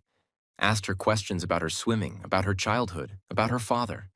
And Deja found herself wanting to answer. This was also confusing. She'd never wanted to talk to people before. Conversations were exhausting. All those hidden meanings and social rules and expectations. But with Dave, it felt easier. He said what he meant. He listened when she talked. He didn't seem to mind when she answered questions literally or missed social cues. You're different, she told him one evening when they were sitting in the library together. He was reading. She was counting the spines on the nearest bookshelf. From other people. Different how? You don't make me tired. He looked up from his book. Is that a good thing? I think so. I'm not sure. And I've never met anyone who doesn't make me tired before. Dave smiled. That smile. The one that made her chest flutter. Well, he said, you don't make me tired either. So I guess we're even. Mrs. Birch was not happy. Deja saw it in the way Dave's mother looked at her now. Not with the calculating warmth of before, but with something colder, something impatient. It's been over a month, Mrs. Birch said one morning, cornering Deja in the hallway. Her voice was pleasant, but her eyes were not. I was hoping to see some progress by now. Progress? Deja asked. Don't play coy with me, girl. You know exactly what I mean. Mrs. Birch stepped closer. You're not here to be David's friend. You're here to give this family an heir. That's the only reason you're tolerated in this house. The word tolerated stung more than Deja expected. Dave and I agreed to wait, she said. Until we're ready. Ready? Mrs. Birch laughed, an ugly sound, nothing like the polished social laugh she used at parties. This isn't a romance novel, dear. This is a business arrangement, and you are failing to hold up your end. I'm not. Let me make something very clear. Mrs. Birch's voice dropped to a whisper. You are replaceable. Michelle was the original choice. She could still be the choice. I could have this marriage annulled tomorrow and have her in your place by next week. Deja felt cold. Michelle doesn't want to marry Dave. Michelle wants money. Money can be very persuasive. Mrs. Birch smiled, a thin, sharp smile. I suggest you start being more cooperative, before I decide that the original plan was the better one after all. She walked away, her heels clicking against the marble floor. Deja stood frozen in the hallway, her heart pounding. replaceable, tolerated. The only reason you're here. She thought about the pool, about the water, about the silence underneath the surface where nothing hurt and nothing was confusing. She wanted to go there now, to disappear into the blue and never come out. 3 days later, her father came to visit. Deja didn't know he was coming. She was in the garden, sitting by the outdoor pool, watching the water ripple in the breeze, when Maria appeared. "Ma'am, you have a visitor, a Mr. Richard Holloway." Deja was on her feet before Maria finished speaking. She found him in the front parlor, a room she'd never used because it felt too formal, too stiff. Her father stood awkwardly in the center of it, looking around at the paintings and furniture like he didn't belong. He didn't. Neither did she. "Daddy." He turned. His face broke into a smile, that warm, real smile that was nothing like anyone else's in this house. "Hey, fish stick." She crossed the room in 3 steps and wrapped her arms around him. He hugged her back tightly, his hand coming up to stroke her hair the way he'd done when she was small. "I've missed you," she said into his shoulder. "I've missed you too, sweetheart. Every single day." They sat together on one of the stiff, formal couches. Maria brought tea that neither of them touched, and Deja talked. She told him everything: the mansion, the rules, Mrs. Birch and her demands, the party, the dive, the video, Dave. "Something is wrong with me," she said finally, staring at her untouched tea. "When I'm around him, I feel strange. My chest gets tight. My heart beats too fast.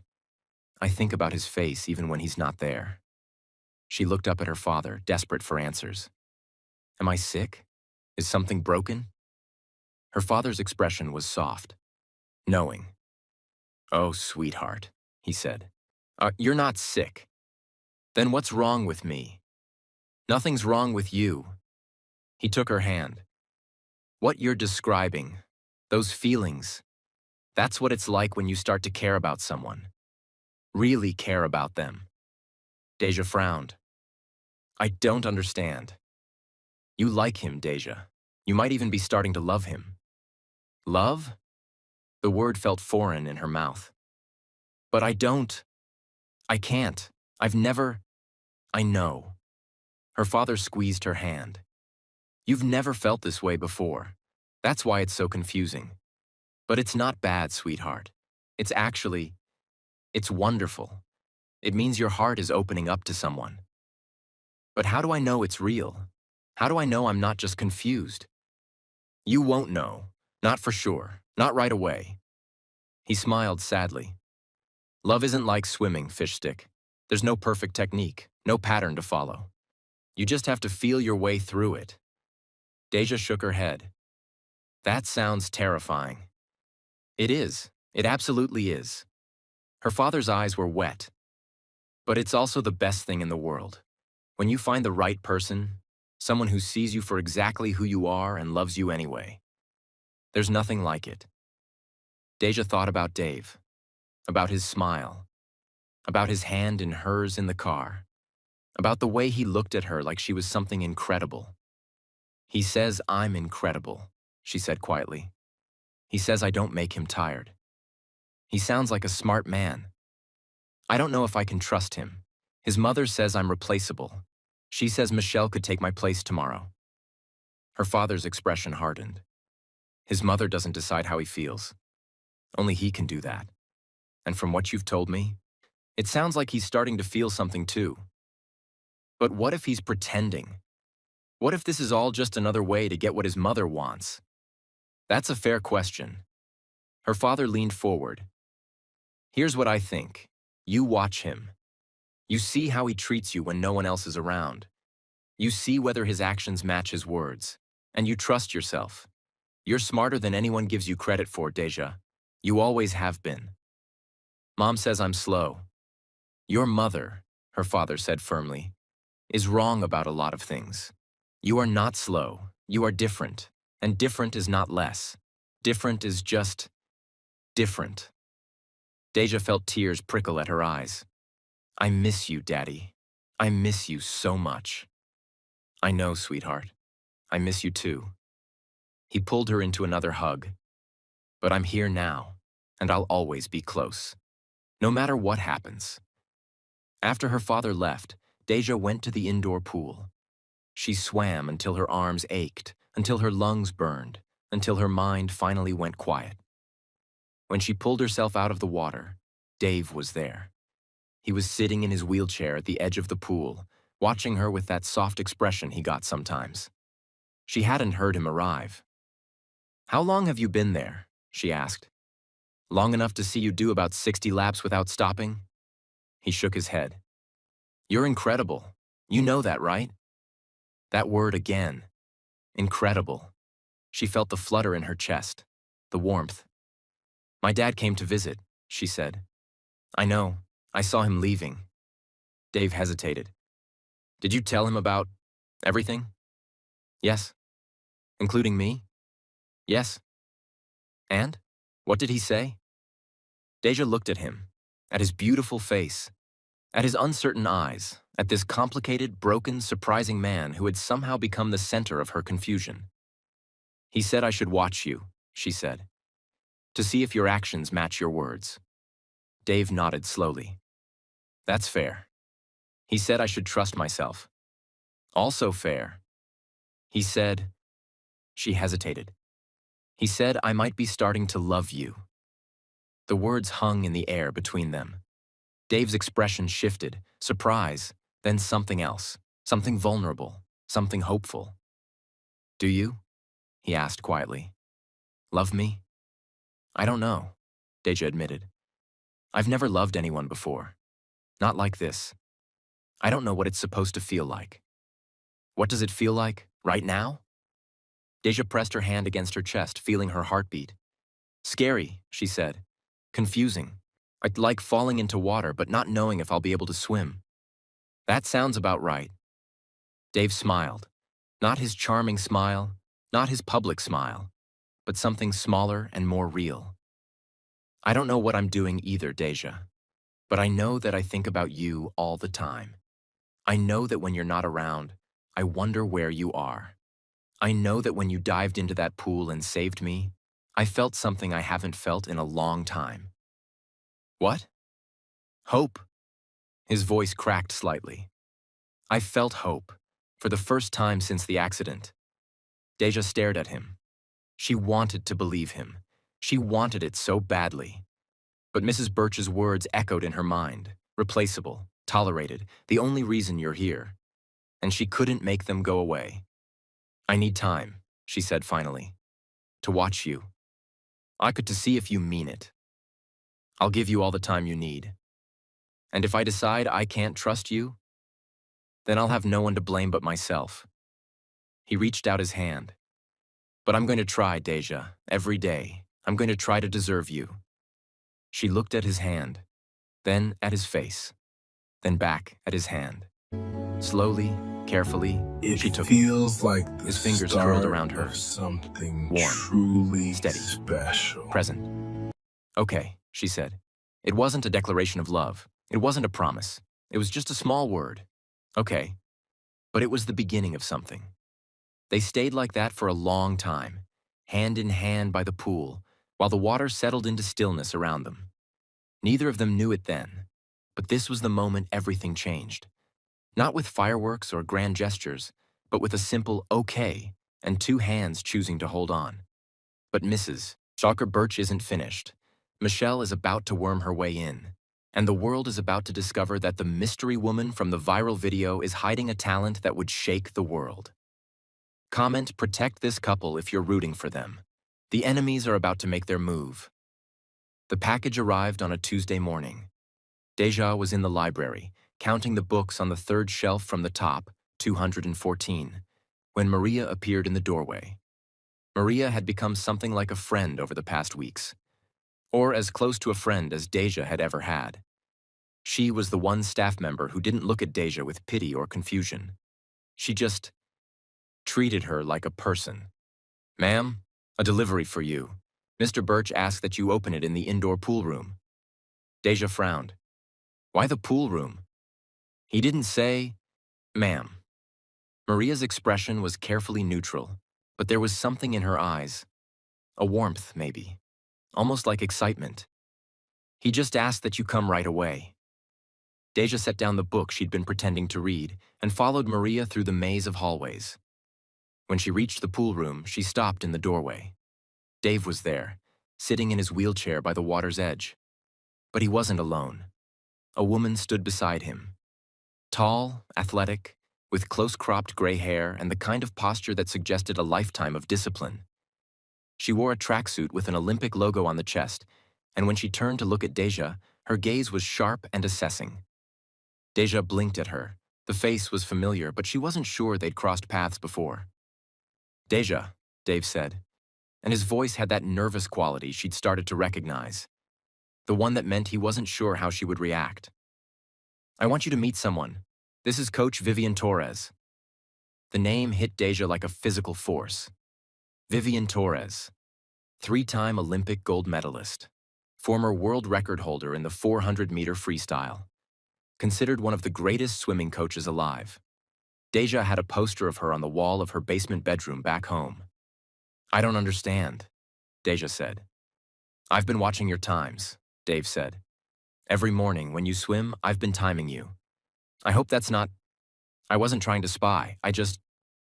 He took a breath. "Deja, you're fast, really fast.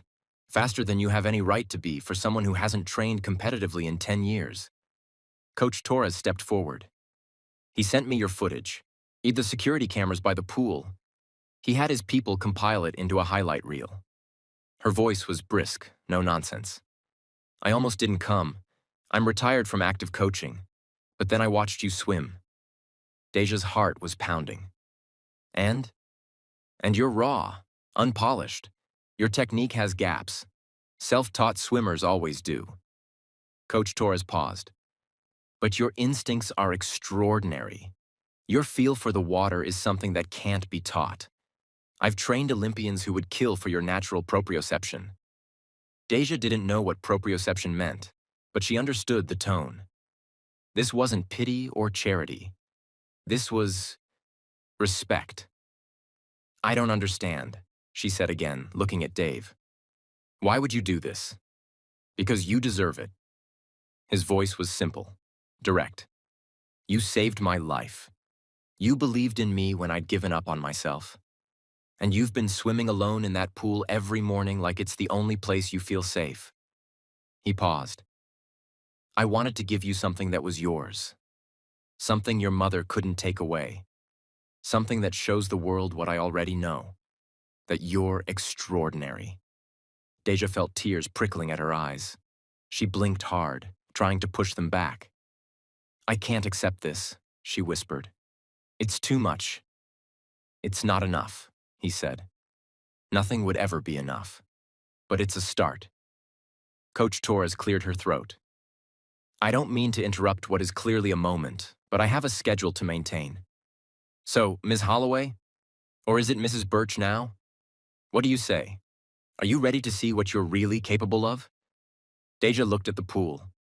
The water gleamed under the lights, calm and inviting. Her whole life she had been told what she couldn't do. Too slow, too strange, too flat-chested, too awkward, too much, and not enough at the same time. But in the water, none of that mattered. In the water, she was exactly right. "Yes," she said, "I'm ready." Coach Vivian Torres is in the building. Drop a comment with your best swimming emoji if you're ready to watch Deja become a champion. And drop all the hearts you can for this video if you think Dave just earned major husband points. Now back to the story. Training with Coach Torres was nothing like swimming alone. It was brutal, exhausting, exhilarating. Every morning at 5 a.m., Deja was in the pool. Coach Torres stood at the edge with a stopwatch and a clipboard, barking instructions in a voice that carried across the water like a drill sergeant. "Muscles, your left arm is dropping. Keep your elbow high. You're breathing too often. Every 4 strokes, not 3. Faster on the turn. You're losing half a second every lap." Deja listened, adjusted, tried again, and again, and again. Meanwhile, Dave began physical therapy. He hadn't told her he was doing it. She found out when she came upstairs early one morning and heard sounds coming from the east wing. Grunting, straining, a soft voice encouraging. She peeked through the doorway and saw Dave lying on a padded table, a gentle-faced man in his 50s working his legs through a series of movements. Dave's face was twisted with effort and frustration. His legs weren't moving on their own. Not yet, but he was trying. Deja slipped away before he saw her. She didn't want to embarrass him. But that night, when they sat together in the library, she reached over and took his hand. "I saw you this morning," she said.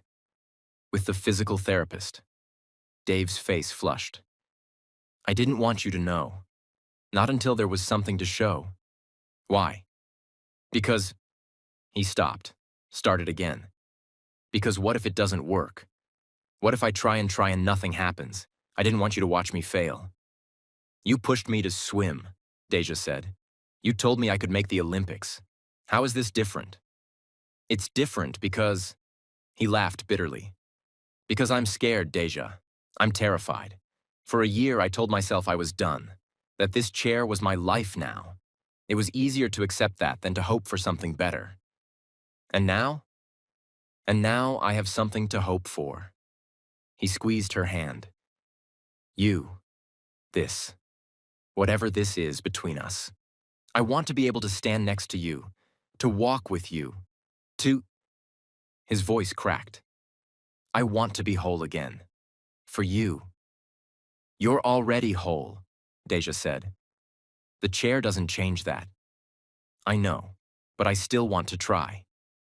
Deja leaned forward and kissed him gently on the forehead the way her dad did sometimes to calm her. "Then try," she said. "And let me watch, even if you fail, even if nothing happens. I want to be there." Dave looked at her for a long moment. Then he nodded. "Okay," he said. "Together." Progress was slow, painfully slow. Some days Dave couldn't feel anything below his waist. Other days he felt tingling. Strange sensations that Will, the physical therapist, said were encouraging signs. One day, 3 weeks into therapy, his toe twitched. His toe. It wasn't much. It wasn't walking. It wasn't standing. It was just a toe. But when it happened, Dave looked at Deja with tears streaming down his face, and she understood that it was everything. "You did this," he said. "You made me try." "You did this," she corrected. "I just believed you could." "Y'all." His toe moved. "I know that sounds small, but after a year of nothing? That's huge. Drop a 'keep going, Dave' in the comments if you're rooting for him. But wait, I need to tell you about what's happening with the family business. Because Dave isn't just fighting for his legs. He's fighting for his whole life. The Birch family business was called Birch Holdings. Real estate development, commercial properties, luxury residential, hotels, shopping centers, a portfolio worth billions, spanning 3 continents. Before his accident, Dave had been next in line. He'd worked his way up from junior positions, learned every aspect of the business, earned the respect of the board through competence, not just bloodline. At 27, he was 6 months away from being named CEO. Then the car accident happened. His mother had stepped in temporarily, just until Dave recovered, just until he was ready. But the temporary had become permanent. In the 14 months since the accident, Mrs. Birch had consolidated control. Board meetings happened without Dave's input. Decisions were made without his consultation. When he tried to work remotely, his mother intercepted calls and emails, telling everyone he was still recovering and not ready for the stress. She was slowly erasing him from his own company. Dave had let it happen. In the fog of depression and physical pain that followed the accident, he hadn't had the energy to fight. It was easier to let his mother handle things, easier to retreat into his room and pretend the outside world didn't exist. But now things were different. Now he had something to fight for. "I want back in," he told his mother one morning over breakfast. "I'm ready to return to Birch Holdings." Mrs. Birch's smile was thin. "Darling, you're still recovering. The doctors said I could work remotely months ago. You're the one who's been keeping me out." "That's not fair. I've been protecting you from stress. You've been protecting yourself from competition." Dave's voice was hard. "I'm not stupid, Mother. I know what you've been doing, and it ends now." His mother's expression flickered. Surprise, maybe. Or calculation. David, this isn't the time to discuss business matters, especially not with... Her eyes darted to Deja, who was eating her breakfast quietly at the other end of the table. Distractions present. Deja isn't a distraction. She's my wife. Is she? Because it seems to me that she's doing very little wifely duty. Mrs. Birch's voice turned cold. No grandchildren, little social appearances, nothing but swimming and encouraging you to pursue pointless physical therapy when you should be accepting your limitations. My limitations? Dave laughed, an ugly sound. My limitations are the ones you've put on me. You want me helpless. You want me dependent. That way, you stay in control. That's not... I'm done with this conversation. Dave wheeled himself back from the table. I'll be in touch with the board directly. Neil, and if you try to interfere again, I'll have my lawyers review exactly what you've been doing with company funds while I've been recovering. He wheeled out of the room without looking back. Deja watched him go, then looked at Mrs. Birch.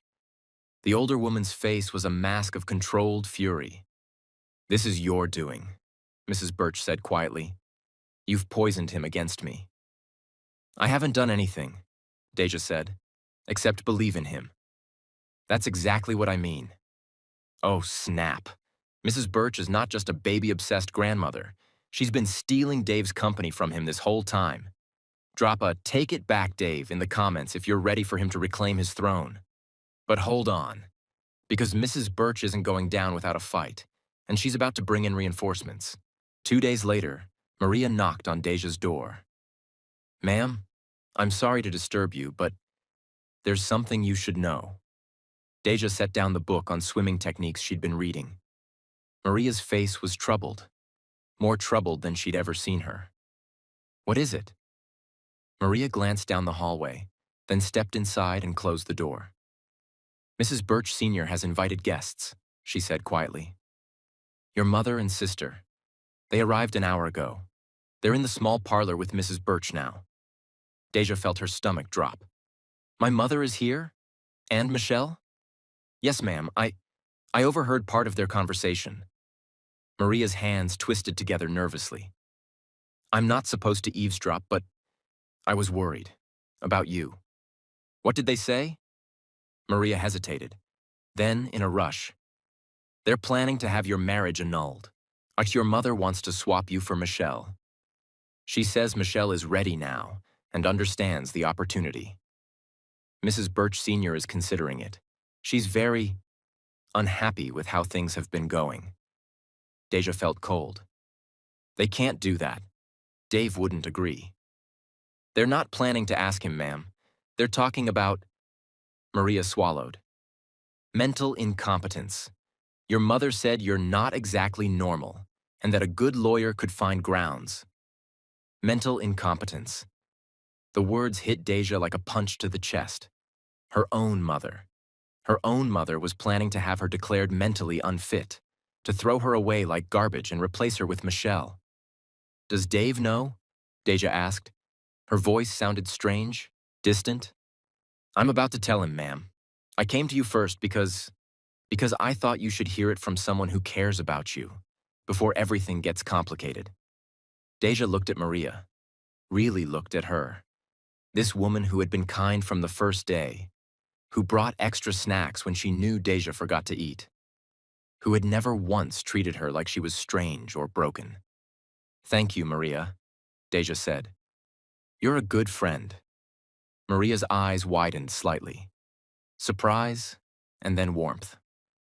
I try, ma'am. Now, let's go find Mr. Birch. They found Dave in his study, reviewing documents related to Birch Holdings.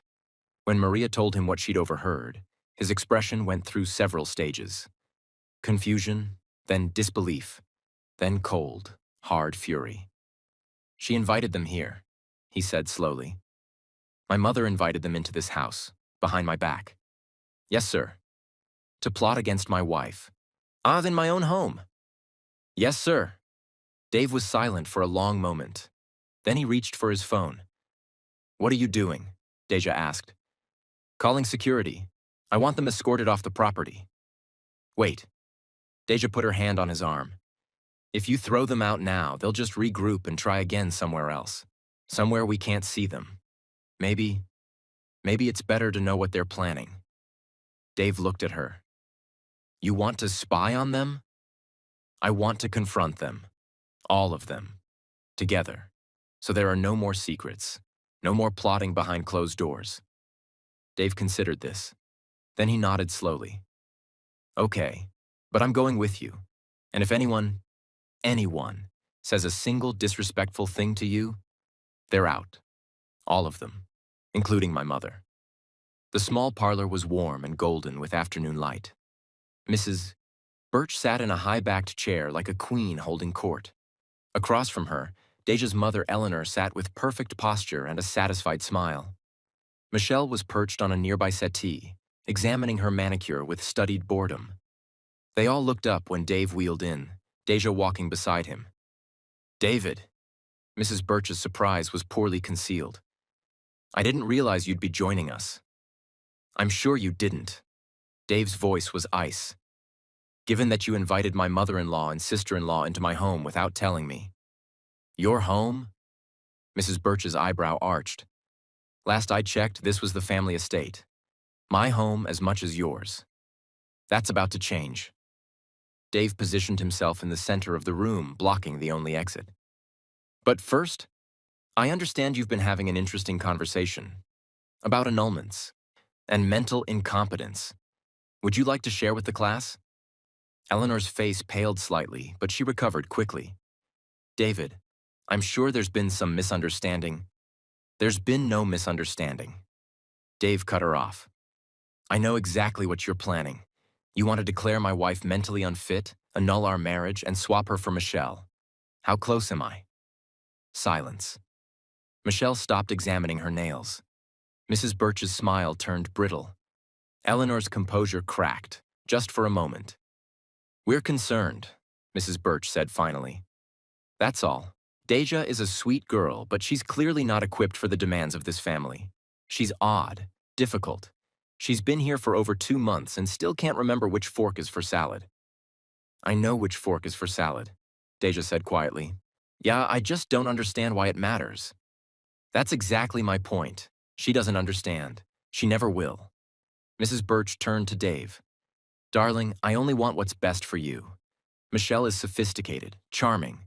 She knows how to navigate high society. She would be an asset to this family. Michelle left me. Dave's voice was flat. When I was in the hospital wondering if I'd ever walk again, she looked at me like I was damaged goods and walked out the door. And now that I'm starting to recover, now that there's something to gain, she wants back in?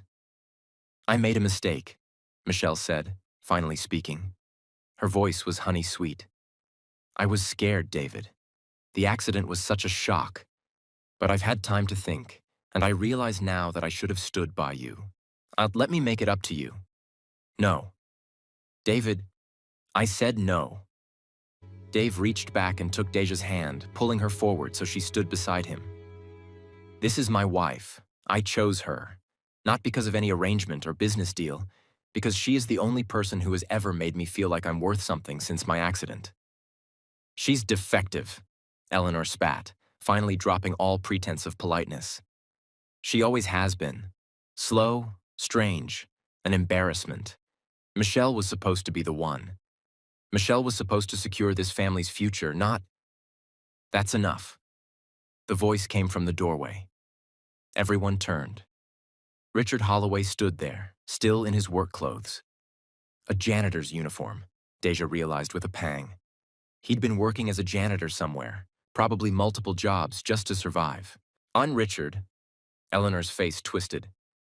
What are you doing here? I came to see my daughter. Richard walked into the room slowly, his eyes never leaving Eleanor. And I heard what you were saying about her. What you've been saying about her for 24 years. This doesn't concern you. It concerns me more than anyone. Richard's voice shook, but he didn't stop. She's my daughter.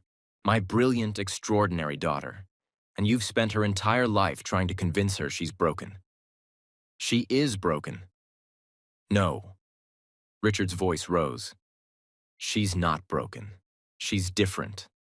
And different isn't less. It's just different. She sees the world in ways we can't. She feels things more deeply than we understand.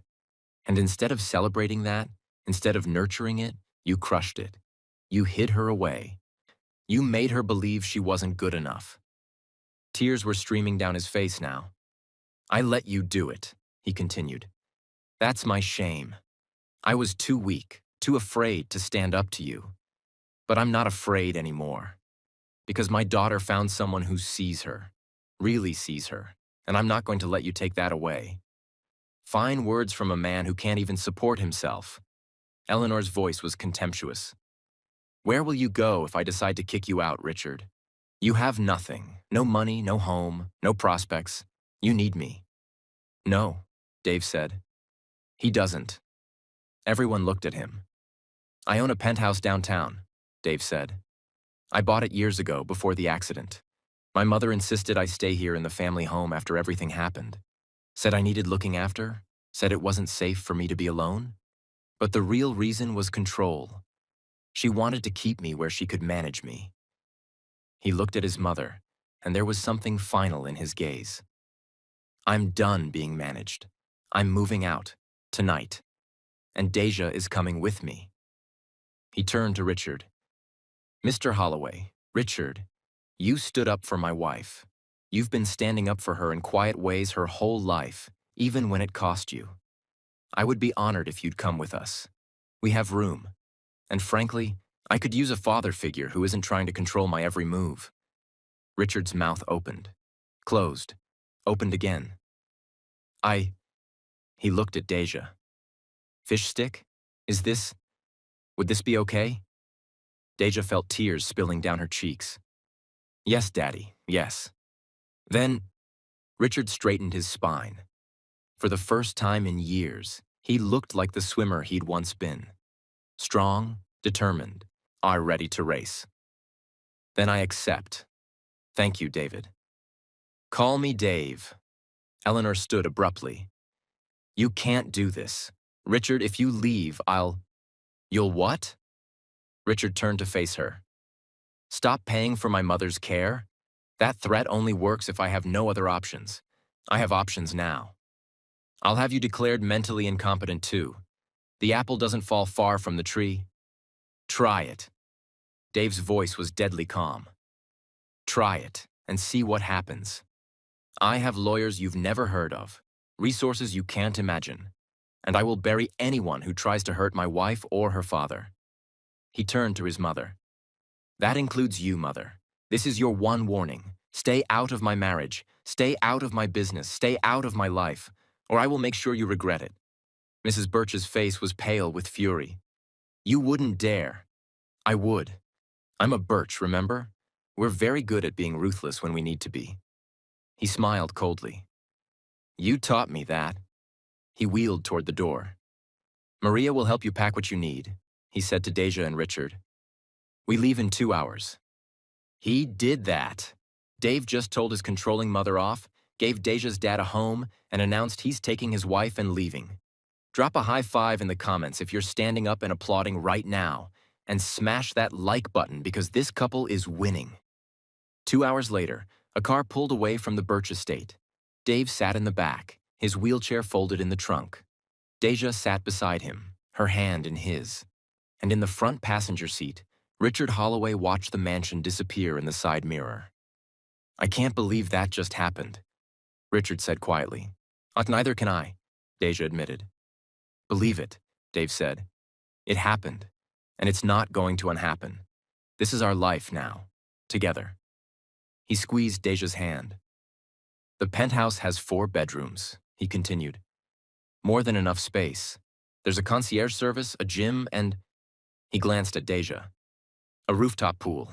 Not as big as the one at the estate, but Coach Torres says it's Olympic regulation length. Good enough to train in. You planned this, Deja realized.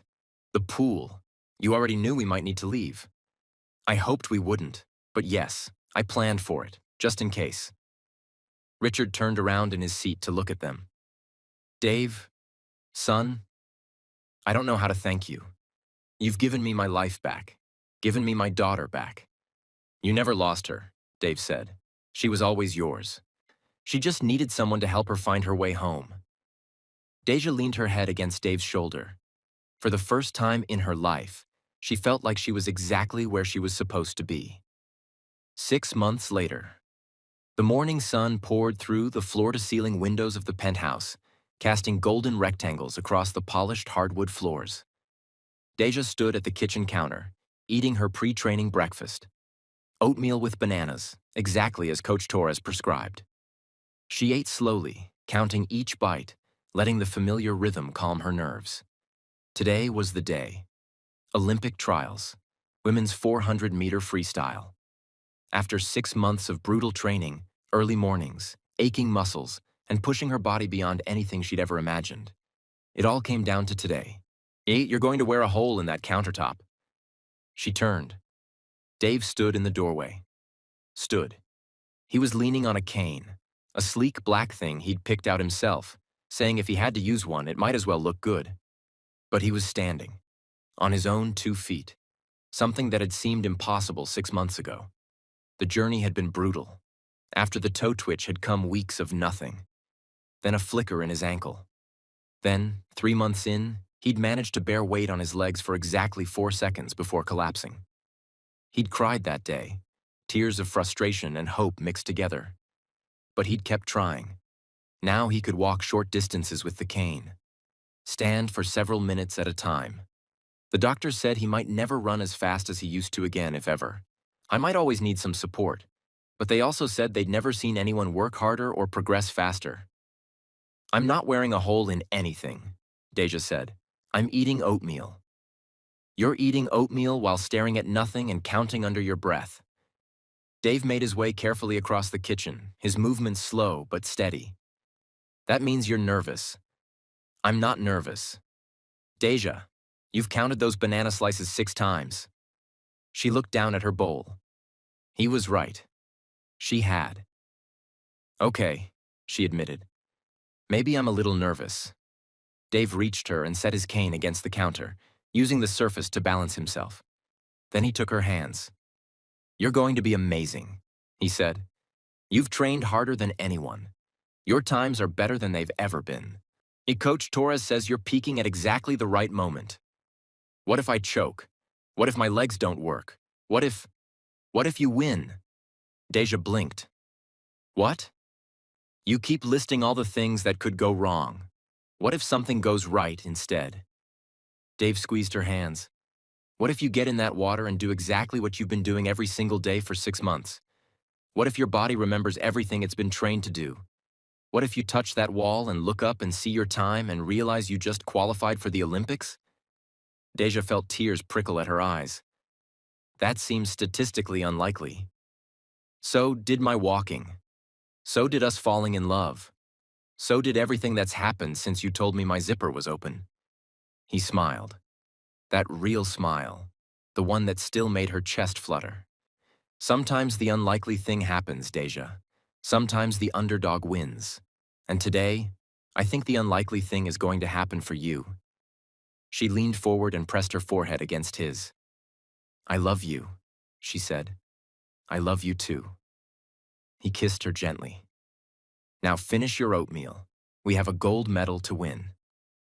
The Olympic Training Center was chaos. Swimmers everywhere. Coaches barking instructions. Media personnel with cameras and microphones.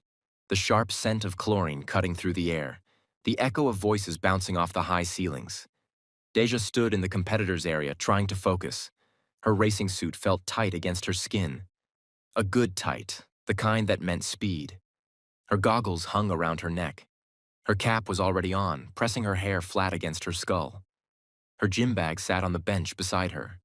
Inside were the usual supplies: extra goggles, a towel, her phone, and her muscle relief spray. She always used it before big races, a quick spritz on her calves and thighs to keep them loose. Coach Torres was reviewing last-minute strategies, but Deja's attention drifted to the stands. She found Dave and Richard easily. 3rd row, center section. Dave in an aisle seat for easier navigation with his cane. Richard wearing his Swim Dad t-shirt and holding a sign that said, "Go Fish Stick," in uneven handwriting. Both were waving at her. She waved back, feeling some of the tension ease from her shoulders. "Focus," Coach Torres said, snapping her fingers. "You can wave at your family later. Right now, you need to warm up. Go do your stretches, use your spray, and get your body ready." Deja nodded and reached for her bag, and that's where everything went wrong. She didn't notice anything wrong at first. The spray bottle looked the same. Same shape, same label, same position in her bag where she always kept it. She shook it twice, her ritual, and sprayed it across her right calf. The pain was immediate. It started as heat. Intense, searing heat, like someone had pressed a hot iron against her skin. Then it became something worse. Burning, melting. The sensation of her flesh being eaten away. Deja screamed. The bottle fell from her hands, clattering to the floor. She stumbled backward, crashing into the bench, her leg buckling beneath her. Coach Torres was at her side in seconds. "Deja, what happened? What?" She looked down at Deja's leg and her face went white. "Oh my God, medic! We need a medic now!" The skin on Deja's calf was red and raw, already starting to blister. Patches of it were peeling away like wet paper, revealing angry pink flesh beneath. The chemical smell was acrid, unmistakable. Something caustic, something that was never meant to touch human skin. "It burns," Deja gasped, tears streaming down her face. "It burns, it burns, it... Don't touch it!" Coach Torres held her down as she tried to claw at her own leg. "Someone get water. Get this off her now." Medical personnel swarmed around her. Someone poured a bottle of water over her leg while someone else called for a stretcher. The pain was blinding, all-consuming, the worst thing Deja had ever felt in her life. Through the chaos, she heard shouting, familiar voices. "Deja!" Dave was pushing through the crowd, his cane forgotten. Richard right behind him. Security tried to stop them, but Dave shoved past, his face wild with fear. "Deja! What happened? What?" He saw her leg and stopped dead. "Who did this?" His voice was quiet, deadly. "Who did this?" "Oh no, no, no, no. Someone sabotaged her spray." Comment, "Protect Deja. If you're screaming at your screen right now." But wait, it gets worse, because we're about to find out who did this. Security found them in the parking garage. Eleanor and Michelle were trying to get to their rental car when they were stopped by two officers. Eleanor's face was calm. Too calm. The practiced composure of someone who thought they'd gotten away with it. Michelle looked nervous. Her hands were shaking. She kept glancing back toward the building. "Is there a problem, officers?" Eleanor asked smoothly. "We need you to come with us, ma'am. There's been an incident involving your daughter." "My daughter?" Eleanor's eyebrows rose in perfect surprise. "What kind of incident?" "She's been injured. Someone tampered with her equipment." "How terrible. I hope she's all right." But the officer was watching Michelle, not Eleanor. Watching the way her face crumpled, the way her hands flew to her mouth, the way her eyes filled with tears of guilt rather than concern. "It wasn't supposed to hurt her that badly," Michelle blurted. "It was just supposed to sting a little. Make her uncomfortable so she couldn't race. We didn't know it would." "Michelle!" Eleanor's composure finally cracked. "Shut your mouth. Ma'am, you're both under arrest." The medical bay was quiet except for the soft beeping of machines. Deja lay on a gurney, her leg bandaged, an IV drip feeding painkillers into her arm. The doctors had done what they could. Cleaned the wound, treated the chemical burns, wrapped everything in sterile gauze. Second-degree burns, they said. Some scarring likely. No permanent damage to the muscle, thank God. She wouldn't be swimming today. At least, that's what everyone kept telling her. Dave sat beside her, holding her hand. Richard stood at the foot of the bed, his face gray with shock. Coach Torres paced back and forth, alternating between fury and devastation. "The police have them in custody," Coach Torres said for the third time. "Your mother and sister. They found the original spray bottle in their hotel room, and the receipt for the chemicals they used to make. Whatever that was. Hydrochloric acid mixed with capsaicin extract," the doctor said grimly. "Military-grade irritant combined with a corrosive agent. Whoever made that knew exactly what they were doing." "Why?" Deja's voice was small, confused. Why would they do this? Nobody answered. Then Dave's phone buzzed. He glanced at it and his jaw tightened.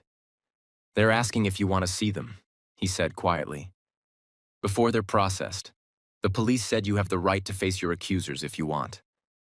Deja stared at the ceiling for a long moment. "Yes," she said finally. "I want to see them." "Deja, you don't have to. I want to." She turned her head to look at Dave. "I need to understand. I need to know why." Dave searched her face for a moment. Then he nodded. Okay, I'll have them brought here." They looked smaller in handcuffs. Eleanor's perfect composure was gone. Her hair was disheveled, her makeup smeared, her designer clothes wrinkled from the holding cell. Michelle looked even worse. Mascara streaked down her cheeks, her whole body trembling. 2 officers flanked them, but Deja barely noticed. Her eyes were fixed on her mother's face. "Why?" The word hung in the air. Eleanor said nothing. Her jaw was tight, her eyes fixed on a point somewhere over Deja's shoulder. "Why?" Deja asked again, her voice cracking. "I don't understand. I've never understood. What did I do wrong? Was it because I was slow? Because I was different? Because I wasn't pretty like Michelle?" Still nothing. "You're my mother." Tears spilled down Deja's cheeks. "You were supposed to love me. Like you were supposed to protect me. Instead, you hid me away. You made me feel broken. You tried to sell me to a stranger for money. And when that didn't work out the way you wanted, She gestured at her bandaged leg. "You did this." "It wasn't supposed to be this bad," Michelle whispered. "It was just supposed to make you scratch, make you uncomfortable. We didn't know." "You didn't know what?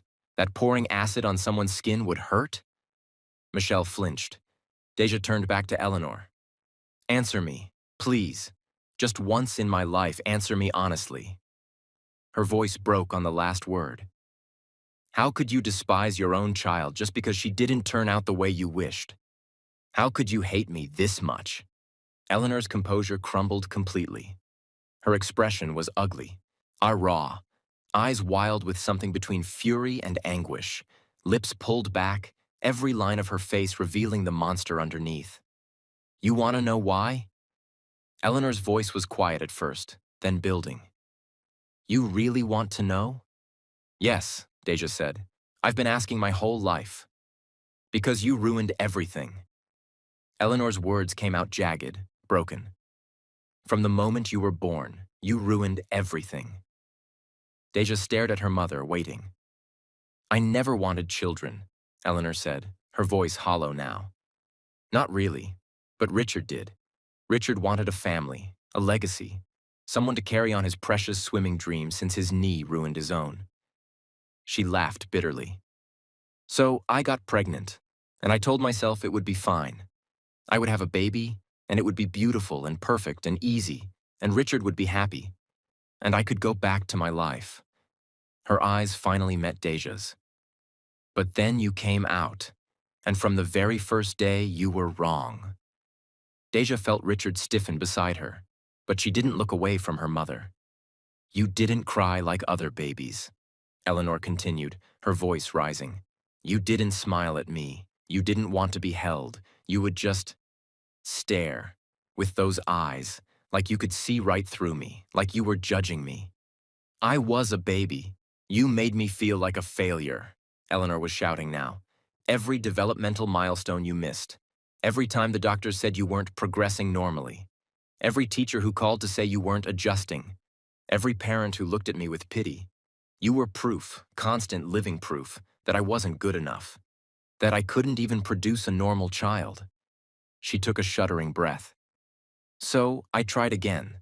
I thought, maybe I just made a mistake the first time. Maybe if I had another baby, a normal baby, it would fix things. It would prove I wasn't the problem." Understanding dawned on Deja's face. "Michelle. Michelle." Eleanor's voice softened for just a moment, something almost like tenderness flickering across her face before it hardened again. "Beautiful, perfect Michelle." She smiled at me. She reached for me. She cried when I left the room and laughed when I came back. She was everything you weren't. So you gave her everything, Deja said quietly, and gave me nothing. I gave you what you deserved. Eleanor's voice was ice. You took my first chance at motherhood and made it a nightmare. You made me feel incompetent, broken. Every time I looked at you, I saw my own failure staring back at me. That's not, Richard started, but Eleanor cut him off. Don't you dare defend her, Richard. You always defended her. She's special, Eleanor. She just needs more time, Eleanor. She's not slow, she just thinks differently, Eleanor. She mimicked his voice cruelly. You enabled her. You made her think she was worth something when she should have learned her place. Her place? Richard's voice cracked with anger. Yes, her place. In the background, out of sight. Not embarrassing me at every turn with her strange behavior and her flat effect and her inability to be normal. Eleanor's face twisted. But instead, you encouraged her. You taught her to swim. You filled her head with dreams she had no business having. She turned back to Deja. And now look at you. You've somehow stumbled into everything Michelle was supposed to have. The wealthy husband, the mansion, the future. You, the broken one, the defective one, the mistake. You have everything, while my perfect daughter has nothing. Michelle has nothing because Michelle refused to marry a man in a wheelchair, Deja said, her voice steady. She made a choice. She made a reasonable choice, Eleanor screamed. Why should she tie herself to a cripple when she could have anyone? Why should she sacrifice her life for enough? Dave's voice cut through the room like a blade. He had positioned himself between Deja and her mother, his wheelchair a barrier. You're done, he said quietly. You're done speaking. You're done explaining. You're done existing in my wife's presence. I'm her mother. You're nothing to her. Dave's voice was ice. You stopped being her mother the day you decided she was a mistake. Maybe before that. A real mother doesn't do what you've done. A real mother doesn't try to destroy her own child. Eleanor's face contorted with rage, but something in Dave's expression made her step back. Take them away, Dave said to the officers. I'm done listening. As the officers moved to escort them out, Deja spoke one last time. You're wrong about one thing, she said to her mother. Eleanor paused, officers gripping her arms. I'm not broken. I was never broken. My brain just works differently. Deja's voice was calm, almost peaceful. The only thing that was ever broken in our family was you. You were so afraid of imperfection that you couldn't see anything else. You had 2 daughters, and you loved one and hated one, and the only difference between us was that I didn't perform for you the way you wanted. She paused. I feel sorry for you. You could have had 2 daughters who loved you. Instead, you'll die alone, knowing that Michelle only ever wanted your approval and I stopped wanting it years ago. You have nothing. Not because of me. Because of you. Eleanor's face went white. Take them, Dave said again. The officers led them out. Eleanor didn't look back. Michelle did. One last desperate glance over her shoulder at the sister she had helped destroy. Deja didn't return it. That confession was brutal. But Deja handled it like the queen she is. So comment Deja is free if you're proud of how she stood up to her mother. But wait, the story isn't over. Because Deja has one more thing to prove. You're not seriously considering this. Dave's voice was tight with concern. They were back in the medical bay, an hour after Eleanor and Michelle had been taken away. Deja was sitting up now, the painkillers dulling the worst of the pain, and she was asking for her racing suit. The heat starts in 40 minutes, Deja said. I can still make it. Your leg is burned. You can barely walk. I don't walk in the water, I swim. Deja, this is insane. Nobody expects you to race. The officials have already offered you an exemption. You can qualify at the next trials instead. Nobody will think less of you. I'll think less of me. Dave opened his mouth to argue, then closed it. He knew that look. That stubborn, immovable Deja look. Coach Torres stepped forward. The doctors say there's no muscle damage, as long as the bandage stays waterproof. You're not helping, Dave said sharply. I'm being realistic. If she wants to swim, she can swim. It'll hurt like hell, but it won't cause permanent damage. It's my choice. Deja swung her legs over the edge of the gurney, wincing as the movement pulled at her bandage.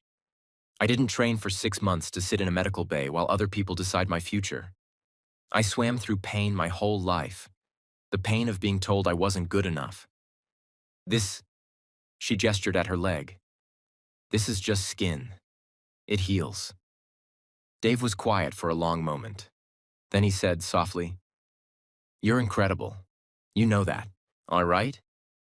You keep saying that because it keeps being true." He leaned down and kissed her forehead. "Go swim, fish stick. I'll be in the stands, screaming your name." The crowd went silent when she walked out. Word had spread. Everyone knew what had happened. The sabotage, the arrest, the confrontation. The whole swimming world had been buzzing about it for the past hour. And now here she was, limping toward lane 4, her leg wrapped in waterproof bandages, her face pale but determined. The other swimmers stared. The officials whispered. In the stands, people pulled out their phones. Deja ignored all of it. She stepped onto the block. The surface was rough under her bare feet. Familiar. She looked at the water. You belong here, she told herself. This is your place, and this is where everything makes sense. She pulled her goggles down. The world narrowed to blue and white. The official raised his arm. Take your marks. Deja bent into position. Her legs screamed in protest. She ignored it. The buzzer sounded.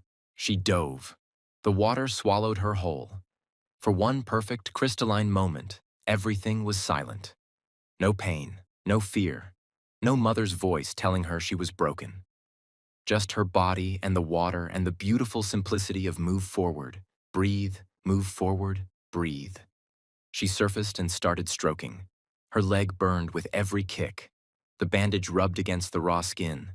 The pain was constant, throbbing, impossible to ignore.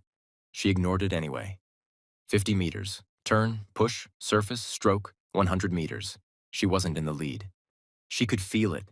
The other swimmers pulling ahead, their uninjured bodies moving faster than hers. It didn't matter. 200 meters. Halfway. The burn was spreading now. Arms, legs, shoulders, chest. Her injured leg was screaming at her to stop, to give up, to let the pain win. She didn't stop. 300 meters. She was falling behind. 3rd place. Maybe 4th. The wall was coming, but it felt so far away. Keep going, keep going, keep going, 400 meters. She touched the wall. For a moment, she just hung there, gasping for air, her whole body trembling with exhaustion and pain. Then she looked up at the scoreboard.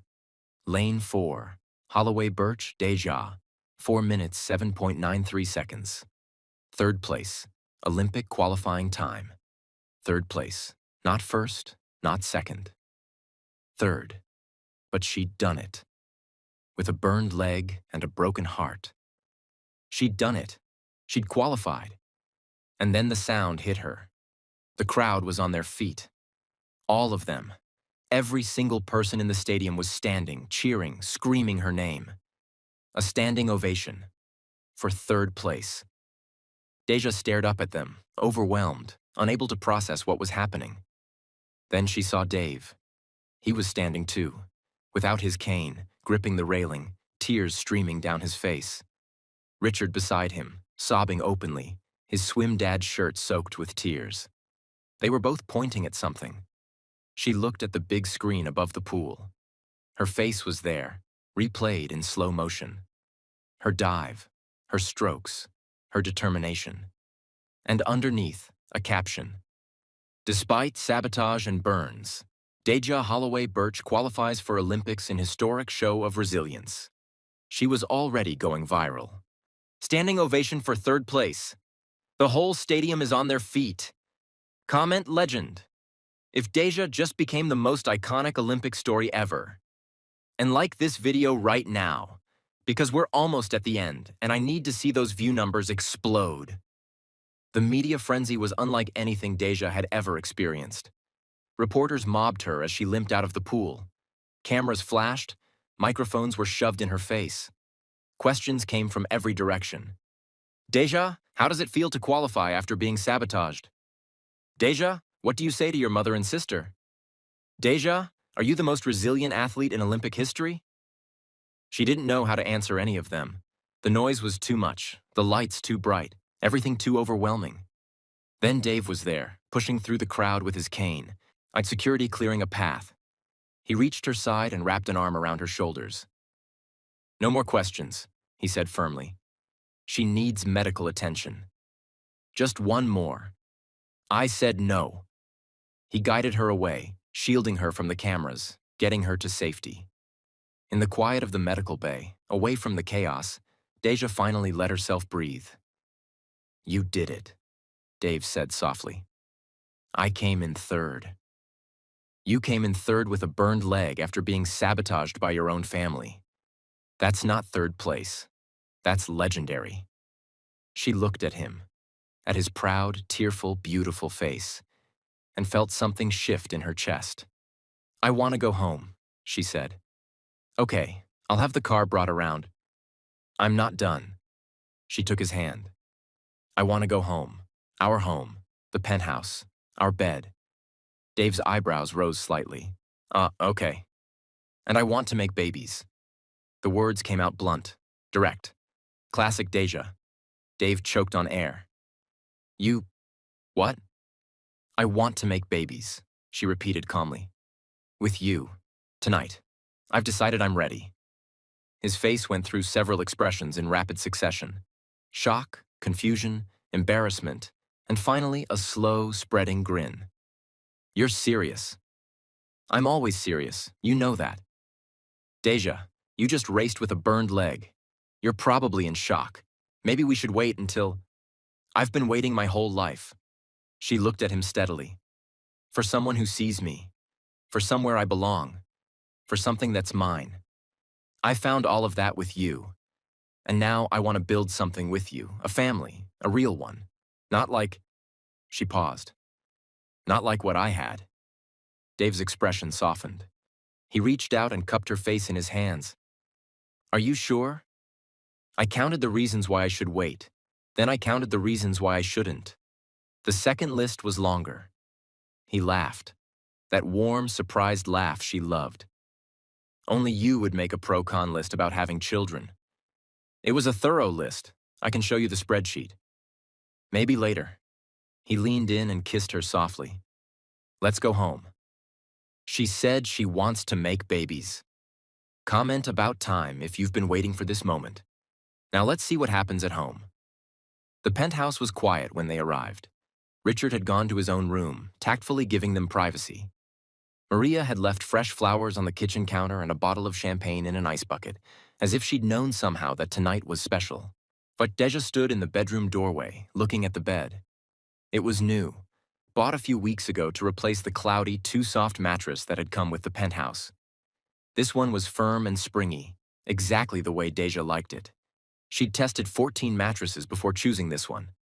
Dave had watched her lie on each one, making notes on her phone, and had said nothing except, whatever you want. He always said that. Whatever she wanted. Are you sure about this? Dave asked from behind her. She turned to face him. He was leaning on his cane, watching her with that soft, patient expression he always wore when she was processing something big. Yes, she said. I'm sure. He set down the cane and walked toward her slowly, still careful, still a little unsteady, but walking, moving under his own power, on a miracle she never got tired of watching. He stopped in front of her and reached out to tuck a strand of hair behind her ear. You know I love you, right? You've mentioned it, repeatedly. I'm going to keep mentioning it, every day, forever. That seems excessive. That's the plan. He leaned in to kiss her. She stepped back. He blinked, confused. Deja. I changed my mind. You... His face fell. Okay, that's okay. We don't have to do anything you don't want to do. We can wait as long as... I'm playing. She was smiling. actually smiling, her eyes crinkling with mischief, the same expression she'd had when she'd told him his zipper was open that first day. Dave stared at her.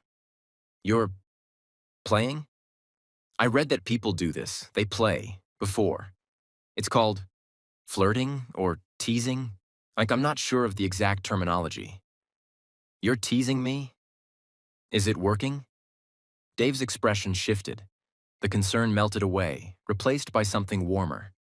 Something predatory in the best possible way. "Oh," he said softly. "It's working."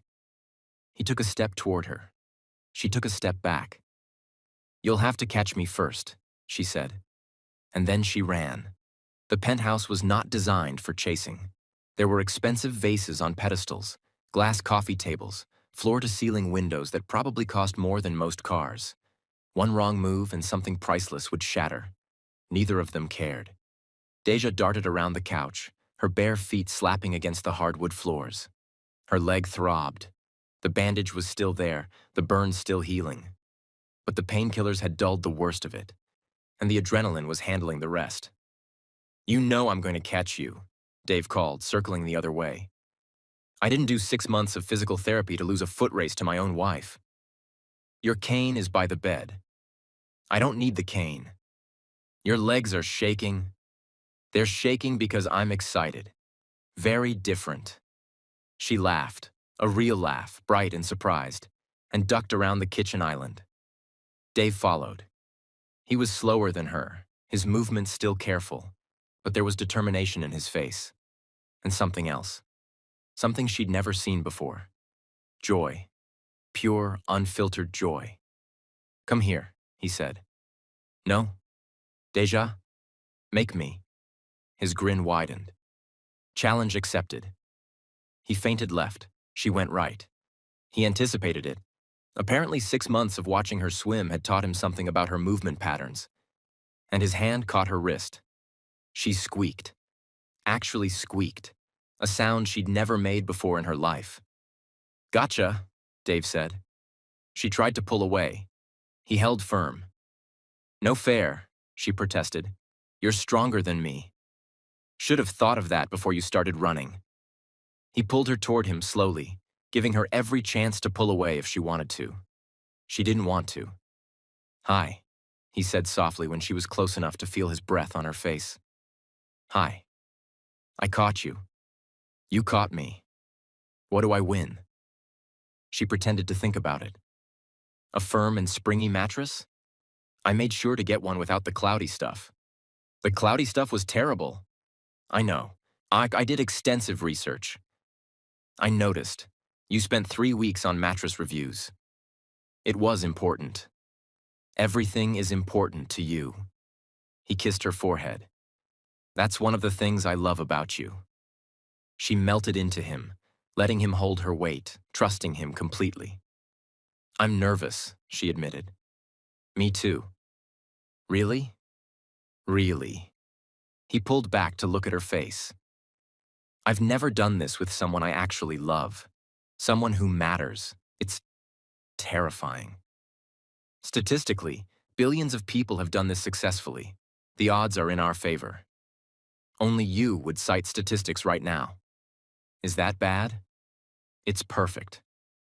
He kissed her. "You're perfect. Every strange, literal, incredible piece of you.